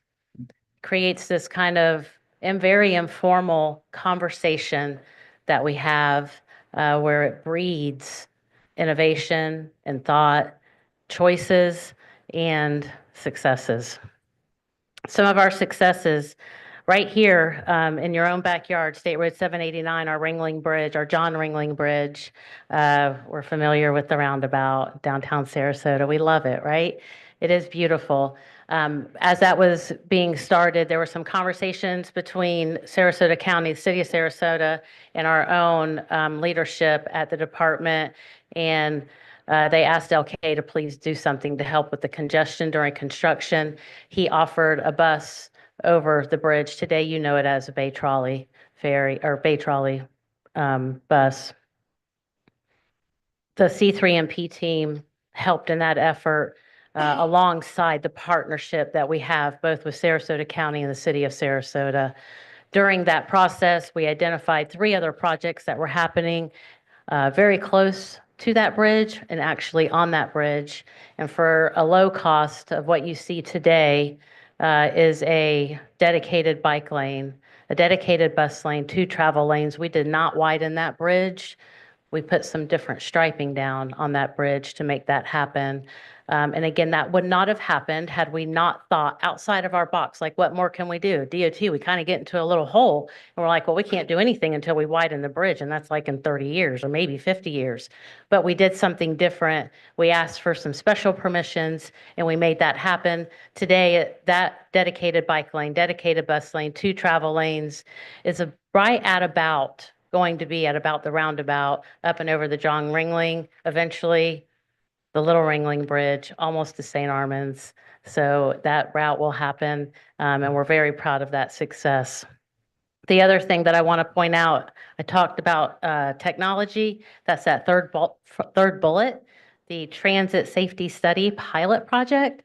We have a gentleman in our office who takes a lot of crash data and puts it together and delivers to the department where our high crash corridors are, those that are serious injury or fatalities. And then we're able to better decide what can we do with those corridors. Those are the most important ones. We're trying to reach target 0. That person came to us, the C3MP team, and said, I think I can do a little something more with this data in terms of transit stops. So we called Manatee County Area Transit, asked them to data dump on us, and we were able to now overlay bike ped movements around transit stops on our own systems to see where we might be able to enhance safety. I'm not going to talk about any more of these successes because I was promised I would deliver a short presentation, and you will hear from me again about that last bullet, advanced air mobility. Any questions or comments? Thank you, Michelle. Do we have any questions from the board for Michelle? Okay, thank you kindly. Seeing none. Next will be 8B2, promoting traffic safety culture. Keith Robbins will be here presenting. Keith, good morning.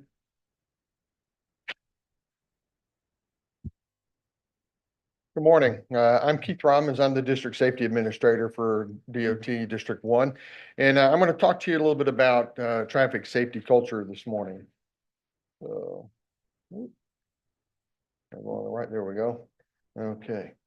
We did asked a question of people on our website a few months ago, just one question: what concerns you the most when driving? And 74% of the respondents said other drivers. This is a telling thing. So we're taking this to heart.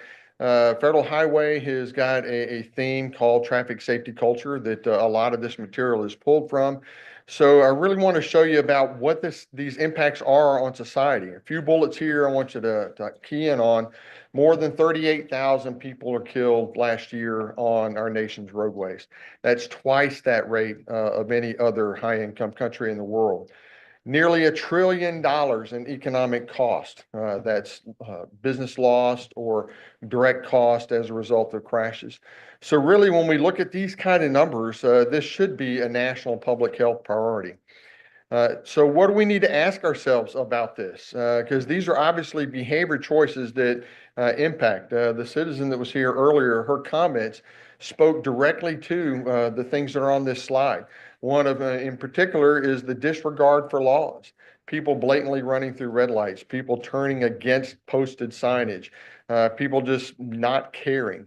This is a behavior that's unacceptable, should be unacceptable on our roadways, but the only way it will be unacceptable is if we all step up and make a stand. When we look at culture, culture defines proper behavior. We look at the societal impacts, what the social environment is that we live in, shared thought of the people that we live and work and play with. And that shows our willingness to behave in a certain way. So when we look at all of these things, the first thing on the board there is the social environment. How can we influence the social environment to push people in the direction that we would prefer them to behave when it comes to traffic safety? And when we talk about a traffic safety culture, what exactly are we talking about? It's this shared belief system of a group of people that influence road user behavior and stakeholder actions that impact traffic safety.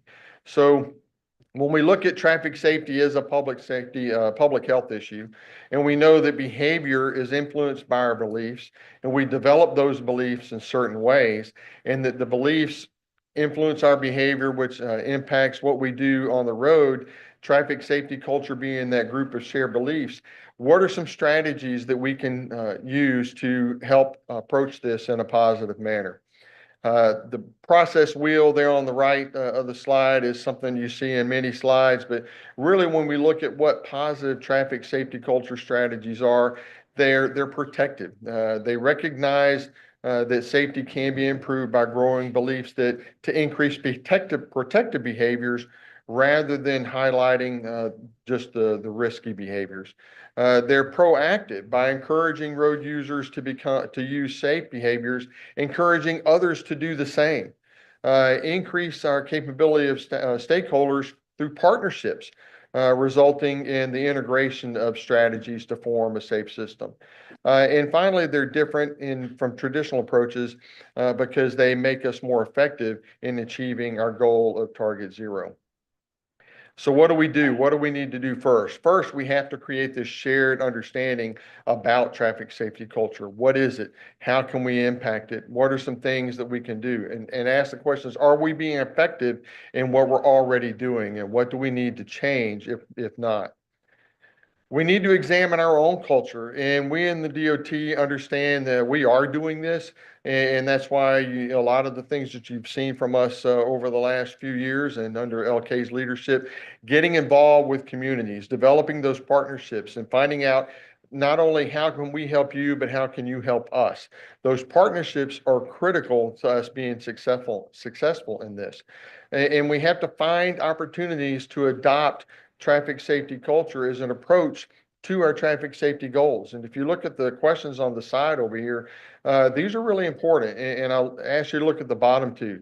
Does everyone in our organization agree that no one should be killed or seriously injured on our roadways? There's a PSA that the department has from a few years back, and they're asking a gentleman, how many lives lost is an acceptable number on our roadways? And he says 50. And then 50 people come around the corner and he's like, that's my family. Those are my friends. Those are the people I work with. And then they ask him, what's an acceptable number? And he goes, 0. Absolutely 0. That's why we have target 0 as our objective. And we hear people all the time. Just heard it last week in one of the committee meetings that people ask, is this a realistic objective? Why are we even trying to get to this? And when I picked my jaw up off the floor after I heard that comment, the first thing that comes to mind is that anybody that thinks that is saying that my life is not worth it, that your life is not worth it. Every life is worth it.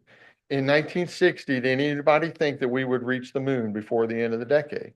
No, they didn't. But we had an influential leader, a motivational leader that set out a goal and said, we're going to do it. And 6 years after he was killed, we did it, a year ahead of his deadline. So anything can be done if we set our minds to it and we put the right resources to it. And really, when we look at this, we're not just talking about money, we're talking about time, we're talking about attention. I grew up in the Army, and I was always taught that the soldiers will only do what the leaders check and what the leaders think is important. If leaders at all levels don't think that this is important, then guess what? Nobody else will. So everybody across the board, not just the Department of Transportation, but in all community organizations, governmental, non-governmental, everybody needs to take this seriously and think it's important. In District 1, we are looking at it in a strategic manner. We're in the process of developing a safety strategic plan. And in this plan, you won't find a list of projects like you would in the work program. If you look at the top right, it's really focusing on this traffic safety culture approach. We'll have all the standard near and interim and long-term goals like any plan of its nature would. We're using the safe system approach at the heart when we look at human beings make mistakes. But the key to making this successful is internal and external collaboration, not just within our own staff departments, but with other organizations. And when we get this done, hopefully at the end of the summer, we'll be able to share this out with everyone across our district to look at it and incorporate it into their plans as well. Safe Streets for All grants come to mind here. When you're looking at prioritizing safety in your transportation planning. But also it's educational. It's talking to people. It's talking to your family members. It's talking to your fellow colleagues at work. It's talking to everybody about why traffic safety is important. These three purple highlighted items are our main goals of the plan, and the black items underneath are the strategies that we're taking to approach those. We've had several public hearings, or not hearings, but workshops with people. We've garnered a lot of input on action items that can help us get here. Now, why is this important again? Look in Manatee County. This is just from last year. The overall number of fatalities came down, but the number of serious injuries came up in Manatee County. Sarasota County, same thing. And you've heard us talk before about our top 20 fatal and serious injury corridors. 13 of those still reside in Manatee County alone. So it is a real serious issue. What else are we doing in District 1? In our current 5-year program, for just traffic safety improvement funds, we have 71 projects across all 12 counties programmed over the next 5 years, looking at some of these types of treatments. Over 34 million of that are on 13 projects here in Manatee County and 24 million on 9 projects in Sarasota County. So we are prioritizing our efforts towards where they are needed the most. And by doing that, we are having an impact. It's a small impact, but it's an impact nonetheless. By looking at what we've been doing over the last 5 years and what we plan to do for the next 5 years, just looking, prioritizing efforts on our top 20 fatal and serious injury corridors. Now, we're not exclusively doing work on those corridors, but the work that we have been doing on those corridors has resulted in a reduction of over 100 fatal or serious injury crashes on those corridors. That represents a potential 112 lives saved by doing this work. That's a significant step in the right direction, but is it enough? No, it'll only be enough when we do indeed get to zero. We've been doing a lot in community outreach. We had a big event here in February at State College of Florida campus. We're going to do that again next year. It was called our Operation Spring into Safety. Our next big outreach event coming up here in Manatee County is we are the sponsoring partner for the Bradenton Marauders baseball game on the 1st of August. We've got, if you go to one of their games or even one of the spring training games for the Pirates, we have full page ads in their season programs. We've got a big sign up in the concourse.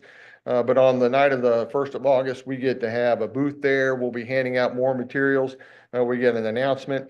And if you want to see if I still know how to throw a baseball, come see, because I'll be doing the first pitch. And pending your questions, that's all I have for you today. But I'll leave you this, that there are a few copies of these. This is our latest edition of our safety newsletter.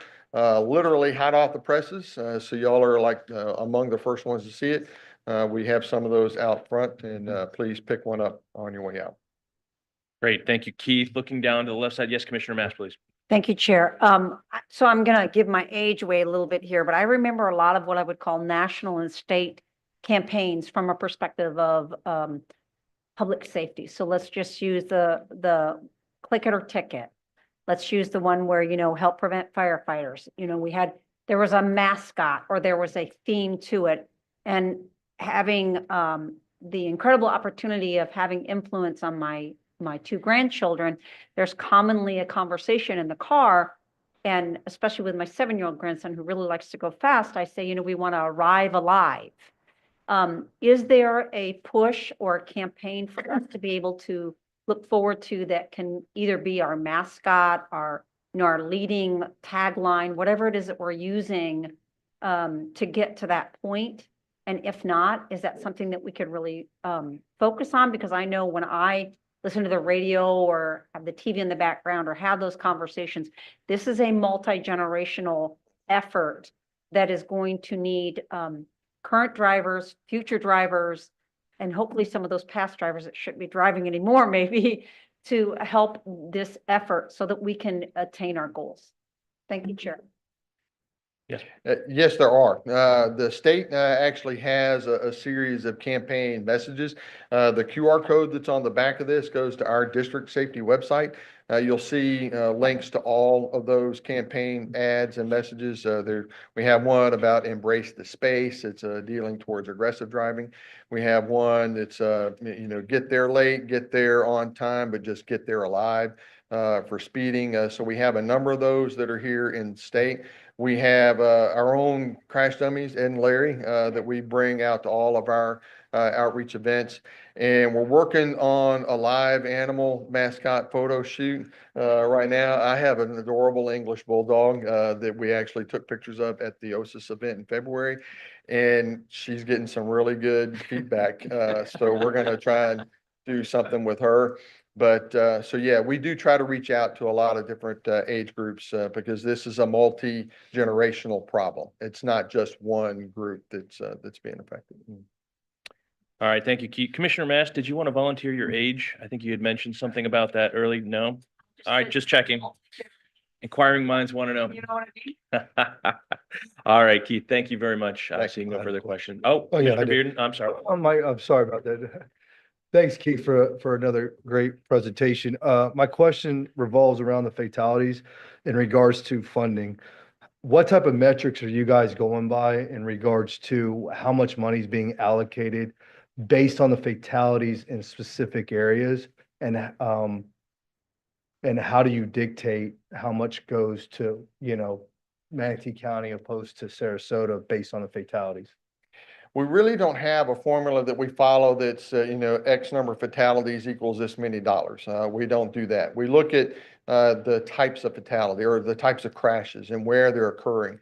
And then what are the treatments that we could do there? Because sometimes a lot of, as behavior slides show, a lot of the crashes, no matter what engineering thing you do, the crash would have still occurred because somebody blew through a red light or whatever it may be. So what we do look at is we look at where the highest concentrations are of the fatal and serious injury crashes. And that's how we come up with our corridors. And we have an analytical formula that ranks them based off of that density of crashes, the severity of crashes, how many were fatalities versus serious injuries, and that rates that corridor a little bit higher on the list. And then we look at the corridor itself and to see, well, what are some of the treatments that we maybe could do there that might have prevented some of those crashes? And then we look for the opportunity, well, when can we put those in? And it may be when it's coming up for a resurfacing, or if it's something that we can do in advance of that if we need to. So there's a lot of different things that go into it, but we really try to look at where we focus a lot of our efforts on those corridors, those top 20 corridors, but it's timing and how much, a lot of it goes into play. Okay, so do you get a specific budget every single year? And is that, and what is the percentage of that budget increasing every year that you've seen in the last 5 years? We get an average, but it's a different amount every year. And I'm talking about our federal highway safety improvement program funds. The state gets a certain amount, and then they keep a certain amount back for statewide programs, and then the rest of it gets doled out to the districts by whatever formula they use. Some of it's based on population. But we average about 14 to 16, let's say 15 million a year on that. And so when you look here at the slides I showed, that one there, and yeah, that one here and this one here, to show you how much money we're putting onto, like this is money that's being put onto those projects that are on the top 20 corridors. This are dollars that are on safety, pure safety projects, period, in these two counties. So this does not include safety funds that or safety improvements that may be paid for out of regular resurfacing funds or something like that. So these are funds that are specifically targeted to safety improvements that another pot of money is not already covering. So, And where are we compared in the rest of the state compared to the rest of the districts as far as funding goes? well, we get a little bit less than some of the other districts based off of population. I'd say we're probably above the 50% mark because our population is growing, but we don't have as much as say like Tampa or Miami or Fort Lauderdale. And consequently, they have a higher volume of crashes as well because of that population density. Where would we be ranked, in your opinion? I'm just kind of spitballing here, probably in the 60 to 70% range, I would think, because we do have a high number of crashes, but we're not the highest. We're not the lowest either. Okay, thank you. That's all I have. Thank you, Commissioner. And I may be totally off on those numbers, so please don't quote me on that. All right, thank you, sir. All good. Moving on to the last presentation for this morning will be item 8B3, local government training for advanced air mobility. And Michelle Paranto will once again be with us. Good morning. Good morning again. I promised Dave I'd be done by 11. I'll go quick. Advanced air mobility. It's coming. If you don't know what it is, it's an aircraft that sort of looks like a helicopter, takes off and lands sort of like a helicopter. And they use usually airports right now to do that. In the future, they'll use vertiports. Does it look like a drone and act like a drone? No, it does not. Drones are manned they're unmanned and flown remotely. These other aircraft for AAM have a pilot in them, and they are not manned remotely. They also fly a lot higher. So we're going to be at airports, helicopters, or heliports and vertiports. Vertiports are to come. They're not here yet. It depends on what the industry does. Why are we talking about this? Because Florida's been recognized as the national leader for AAM development and implementation. We have been recognized because of how many airports we have, how they're located, and how it will generate short trips. So the Department of Transportation took that recognition and is leading with it. We have developed an implementation guidebook, and we are in phase 2 right now of dispersing that information to you. This is why I'm here, because you are now formally invited to our public outreach meeting that's coming. That will be the last slide. I'll share that with you. It's in your packet. Why is it so important to local government? Because if you'll see in that third row, you are the most responsible party. So we need your help to make sure that advanced air mobility does happen in your community if you want it to happen. And it will take our elected and appointed officials to see that through alongside us, the Department of Transportation, and our federal partners at the Aviation Administration. That QR code, again, in your handout will take you to our website, give you a lot of information about AAM. A lot of questions that you might have about it will be answered here. More importantly, they're going to be answered at these workshops that are coming. This, again, is your formal invitation to be present at one of these workshops. The top half of the day is for planning staff. That's throughout our cities and counties. The bottom half of the day is for you all, our appointed and elected officials, to understand what your role might be. I'm going to end on that safety slide. Move over. I did this morning. It could be you on the side of the road, your loved one, somebody you care deeply about. Make sure you get out of their way. Tell me what questions or comments you might have. Thank you, Michelle. Any questions and or comments starting left side of the dais? Seeing none over here to the right. I had a question. Commissioner Bearden, please. Yeah, thank you, Mr. Chair. Obviously, just like you said, we're going to get most of our information in regards to this whole, what are we calling them? Not drones. Advanced air mobility. There we go. Yes. It's kind of interesting in a sense that, you know, we are going to be the leading, I would think, state in order to, you know, push this through.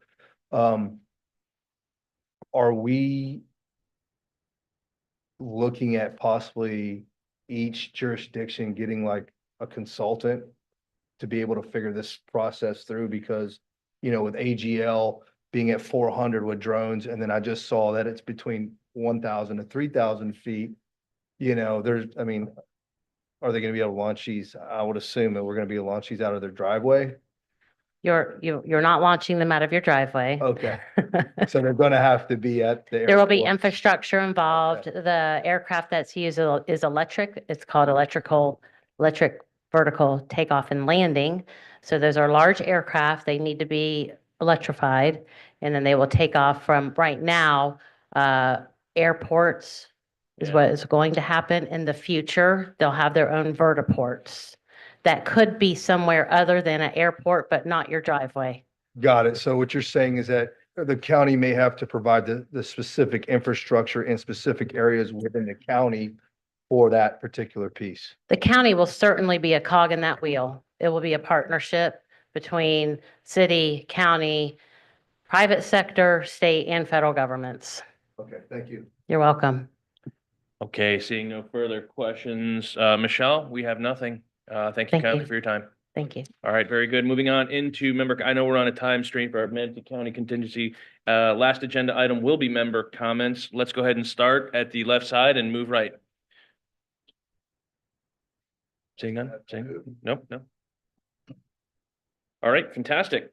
Closing remarks. Thanks everybody for attending this morning. Our next MPO board meeting is Monday, September 29th, 2025. It will begin at 9 a.m. located right here at the DoubleTree in Sarasota, 8009 15th Street East.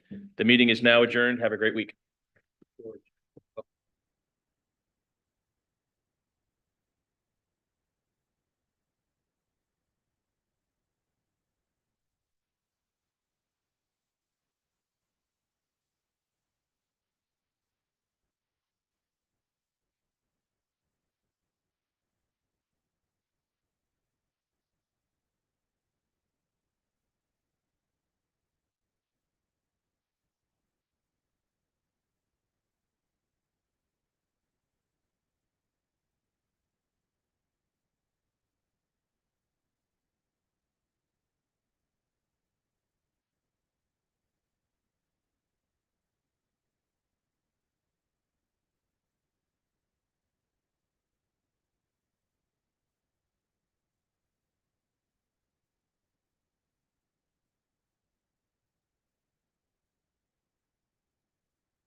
Meeting is adjourned. We are testing 1, 2, 3, 4, 5.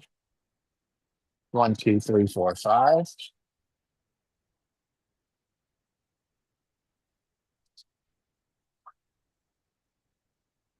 One, two, three, four, five. 1, 2, 3, 4, 5.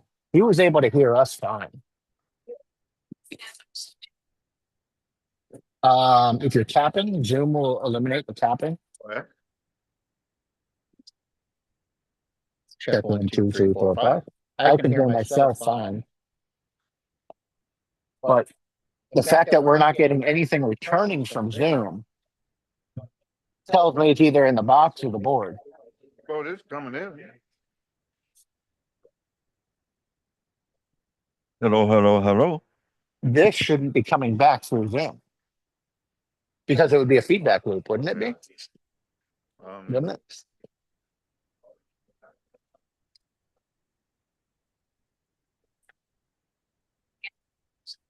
No, No? we've taken care of that because, well, we had taken care of it. Or no, where am I at? See, this is out of the Zoom. So we're not gonna return it. Yeah, so Zoom's not coming back. But it is in your live speakers. Okay, yeah. So it should have worked. So is there anything to adjust on this? So talk back into your phone. It should be using the microphone built into this thing. Oh, okay. Let me change that. Check 1, 2, 3, 4, 5. Testing 1, 2, 3, 4, 5. Oh, shit. Exactly. 1, 2, 3, 4, 5. 1, 1, 1, 1, 1. So that's not returning. Something just did. Check 1, 2, 3, Hello, 4, hello, 5. hello.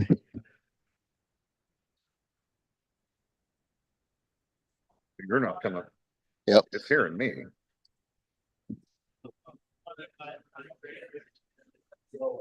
Hello, hello, hello.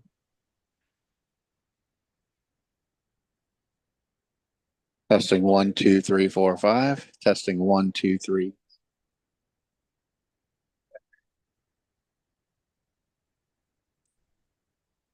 One, two. Can One, you hear two. you? 1, 2. No, I should. Should. Here, put me in. Yeah. Zoom app on here? Maybe.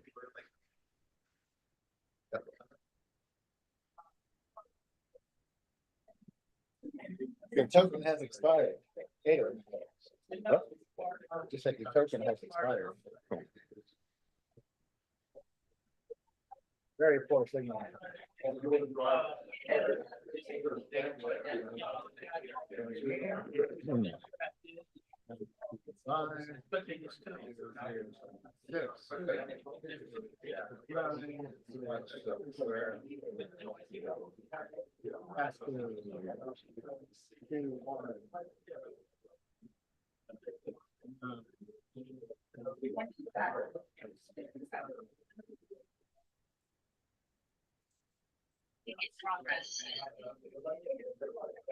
Check 1, 2.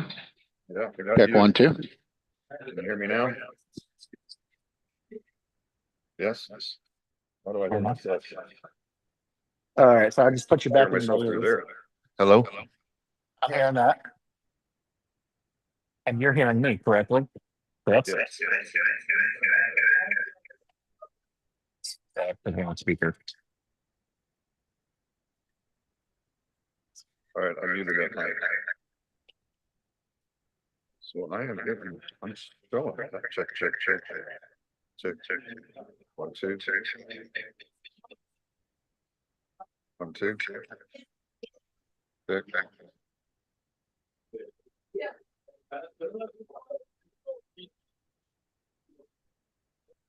Check.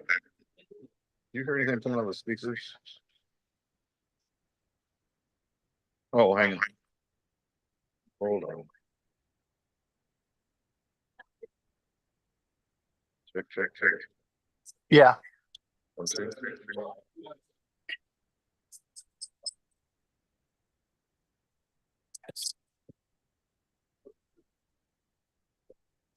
Yeah, working through his there and trying to figure out why.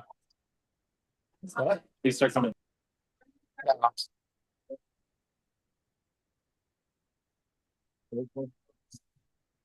But the output out of the computer is not. Well, then how is it still? Let's get that fine. This is your channel 25. Back it up. Check, check, check. Check. Check. Check 1, 2, 3, 4, 5. So you're not getting me on that, are you? Logan, can you listen to that speaker and see if you're hearing me? Test, test, test, test, test. Anything in there? 1, 2, 3, 4, 5, 6. Yeah, there's this mic that's open.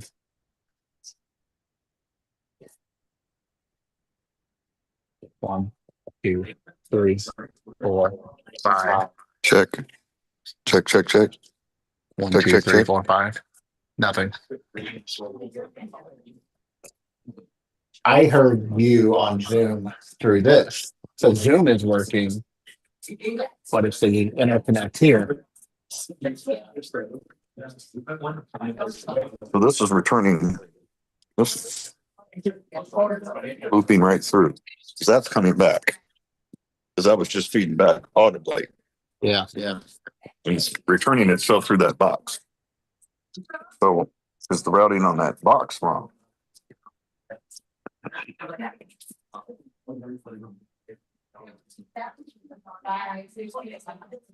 See if it's routing itself back.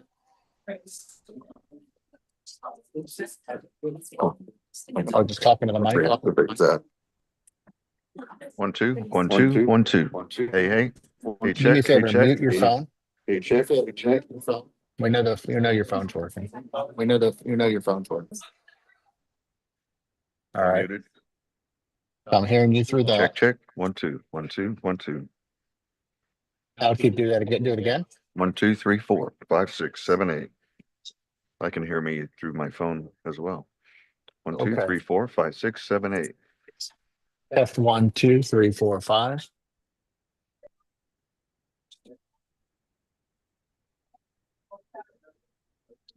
One, 2, 3, 4, 5. 1, 2, 3, 4, 5. 1, 2, 3. Why is this not getting there?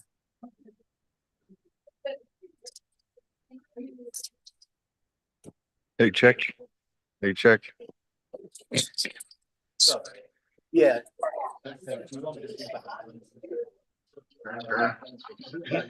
If I cut it off, we can buy them. Yeah, I don't see. Sure. Okay. Yeah.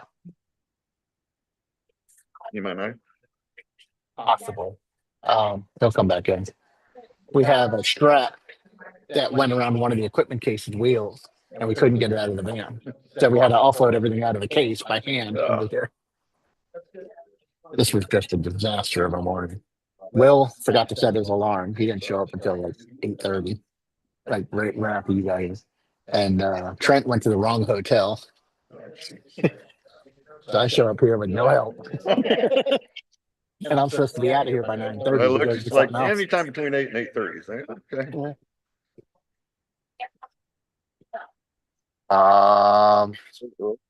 No, started at 9. Yeah, yeah. They used to start at 9:30, but they changed it to 9 a few meetings back. So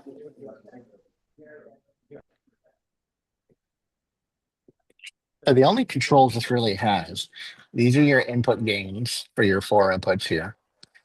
Then you have your main out, so this is controlling your levels. And now your mix had it at 50%. Oops. This affects I think how much of this is blended back into that 100% to the right should kill it. should kill it.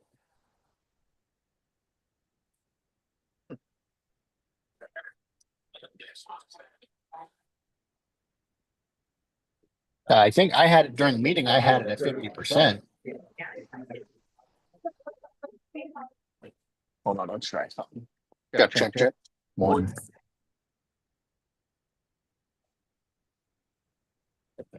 1, 2, 3.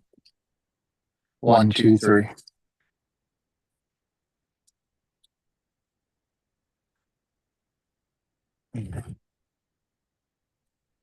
One, two, three.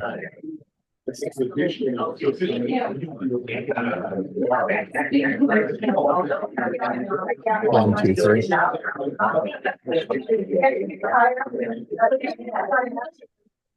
Now, and Hey, check. I'm hearing that clear in Zooms. When I turn it all the way to the right, nothing comes through really. When I bring it all the way to the left, I can hear everything coming back in. So it should be all the way to the right, I believe. Well, if you turn that to the left, you're now listening to this bus. Because you're feeding that right back through. Yeah, and that's what we do not want, correct? Oh no, the Zoom people need to be able to hear it. Oh, are we hearing it? You can't just tap with Zoom because Zoom basically. Check 1, 2, 3, 4, 5. Yeah, I'm still hearing full meeting. 1, 2, 3. 1, 2, 3, 4, 5. 1, 2, 3. It's low, but I can hear it. And as high as this gain is, yeah, we're not getting much meter. Sound off faders. Zoom. Check. 1, 2, 3, 4, 5. 1, 2, 3, 4, 5.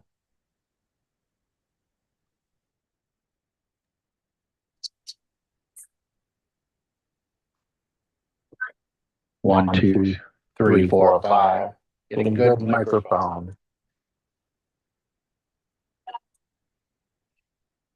1, 2. 1, 2, 3, 4, 5. 1, 2, 3, 4, 5. 1, 2. All right, so that's working. Let's see. Routing.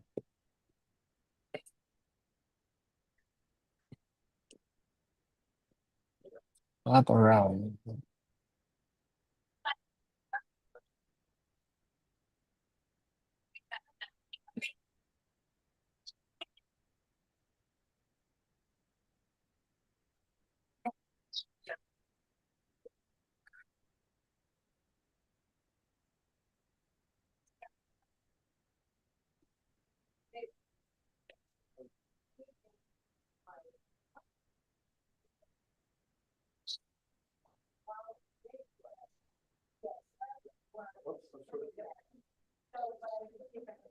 The actual switcher is here. This software at SCF graduations, we had a panel, but they left it behind, we think. So yeah, I'm pretty pissed. So yeah, basically we used to have a panel to punch on. We went through all of our gear. So I emailed Brent saying, hey, have you noticed anything? Haven't gotten a response back yet. So we noticed it last Friday. This past weekend. This one, yeah. We have another one that has 20. Oh, great.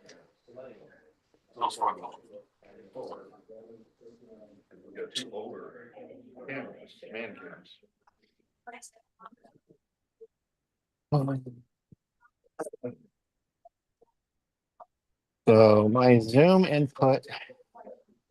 Well, you said you had to be out of here by 10. I was supposed to be, but because of this, I'm sticking around. I sent Will and Trent to do the job I was supposed to be doing. Oh, gotcha. Um, for one of my board members, so hopefully they do a good job. But this is a good paying big customer that we're gonna find a solution for. The Zoom input is on 25. That sure. Yeah, exactly. Yeah, all the microphones can start coming down. No, leave at least this one open. You can pull that one. What time do you need to be out of here by? Okay.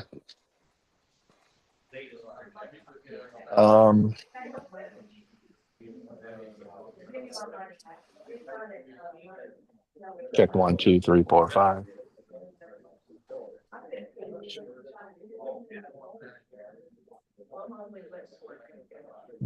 Getting.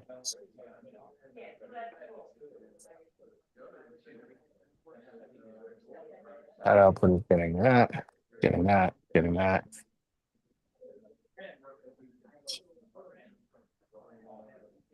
Should not be getting that one.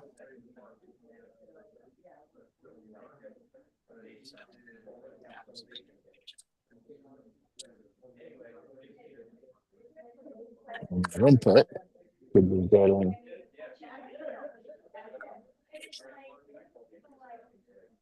Check 1, 2, 3, 4, 5.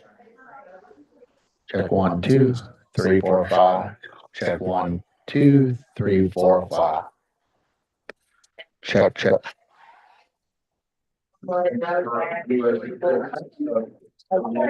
1, 2.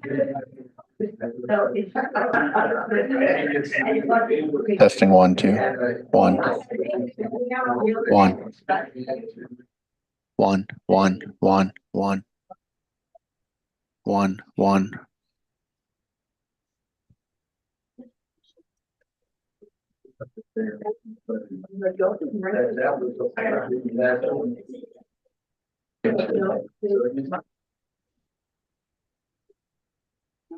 One, one, one.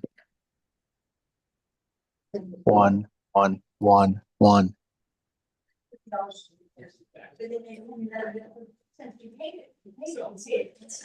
Check 1, 2, 3, 4, 5. 1, 2, 3, 4, 5.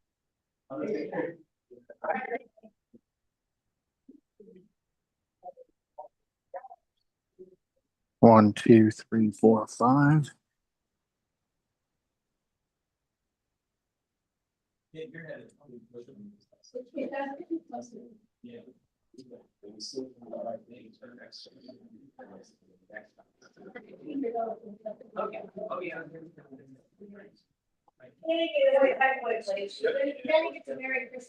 Yeah, exactly.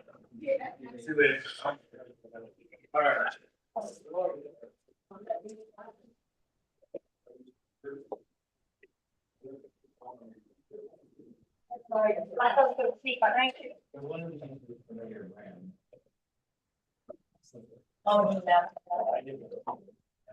No. Oh, okay.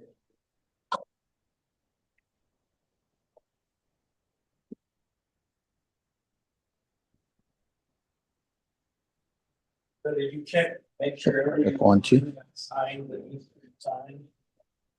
1, 2, 3, 4, 5. 1, 2, 3, 4, 5. Oh, sorry.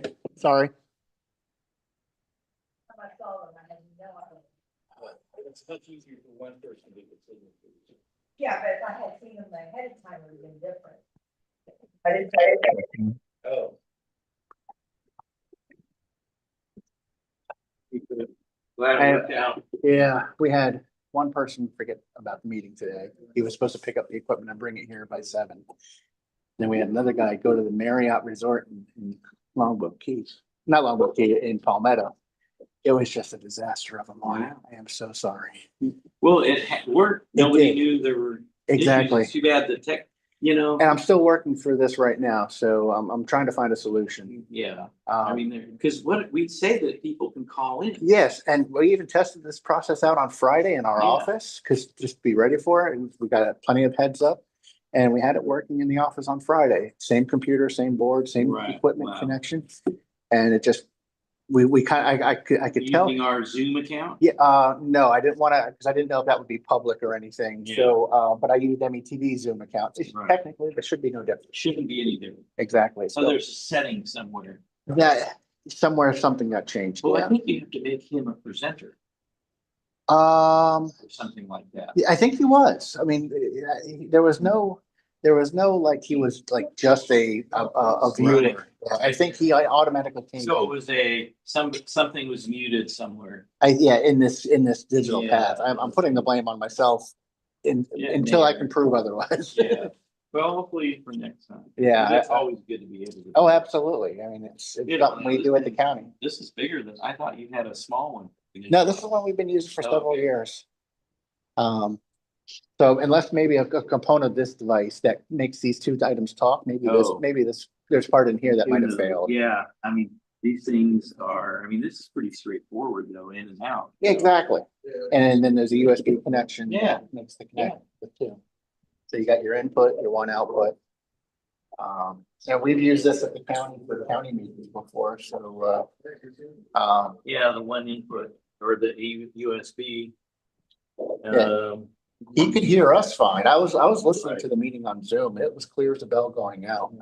We could not get a return audio back. Well, that's too bad. And I asked him, I said, can you? At least confirm?" he was able to convey his message. Yes, yeah.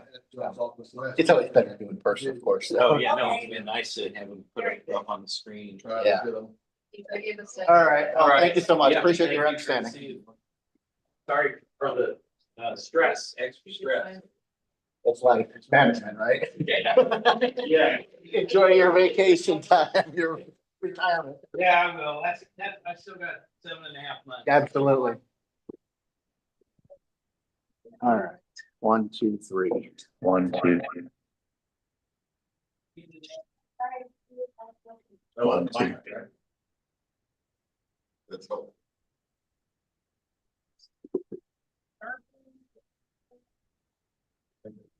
Yeah, you did. 1, 2, 3, 4, 5.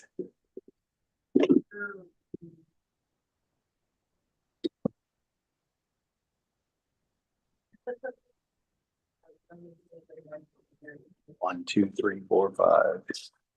1, 2, 3, 4, 5. 1, 2, 3, 4, 5.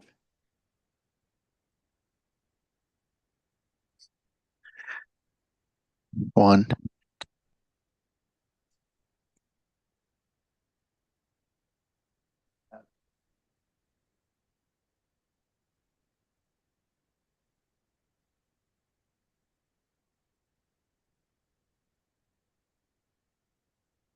One. 1, 2. 1, 2. 1, 2.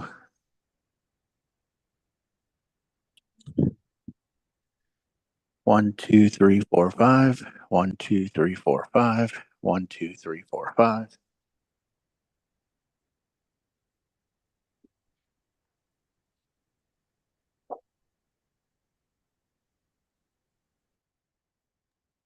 Check, check, check.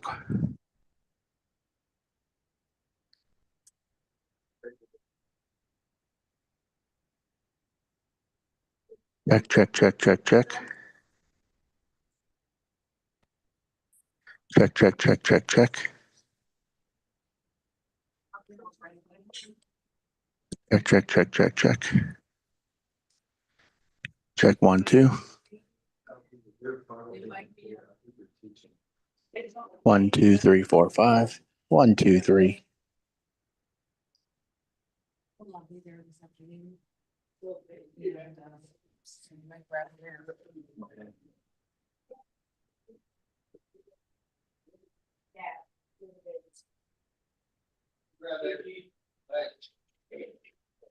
See you next time. Yeah. Yep. Thank you. It was great today.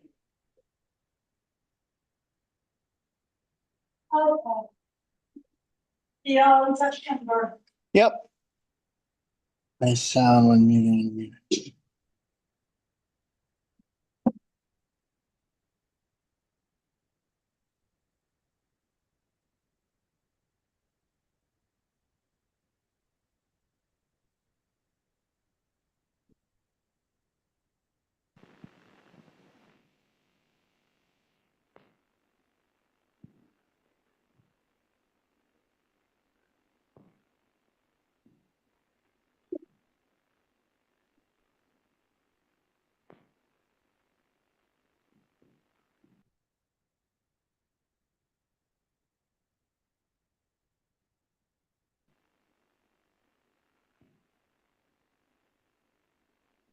Check.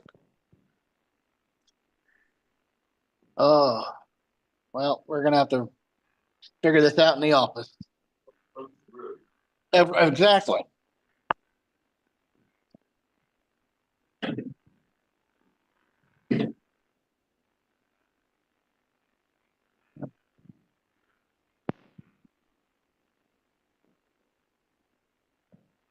Got it? I don't know what you did.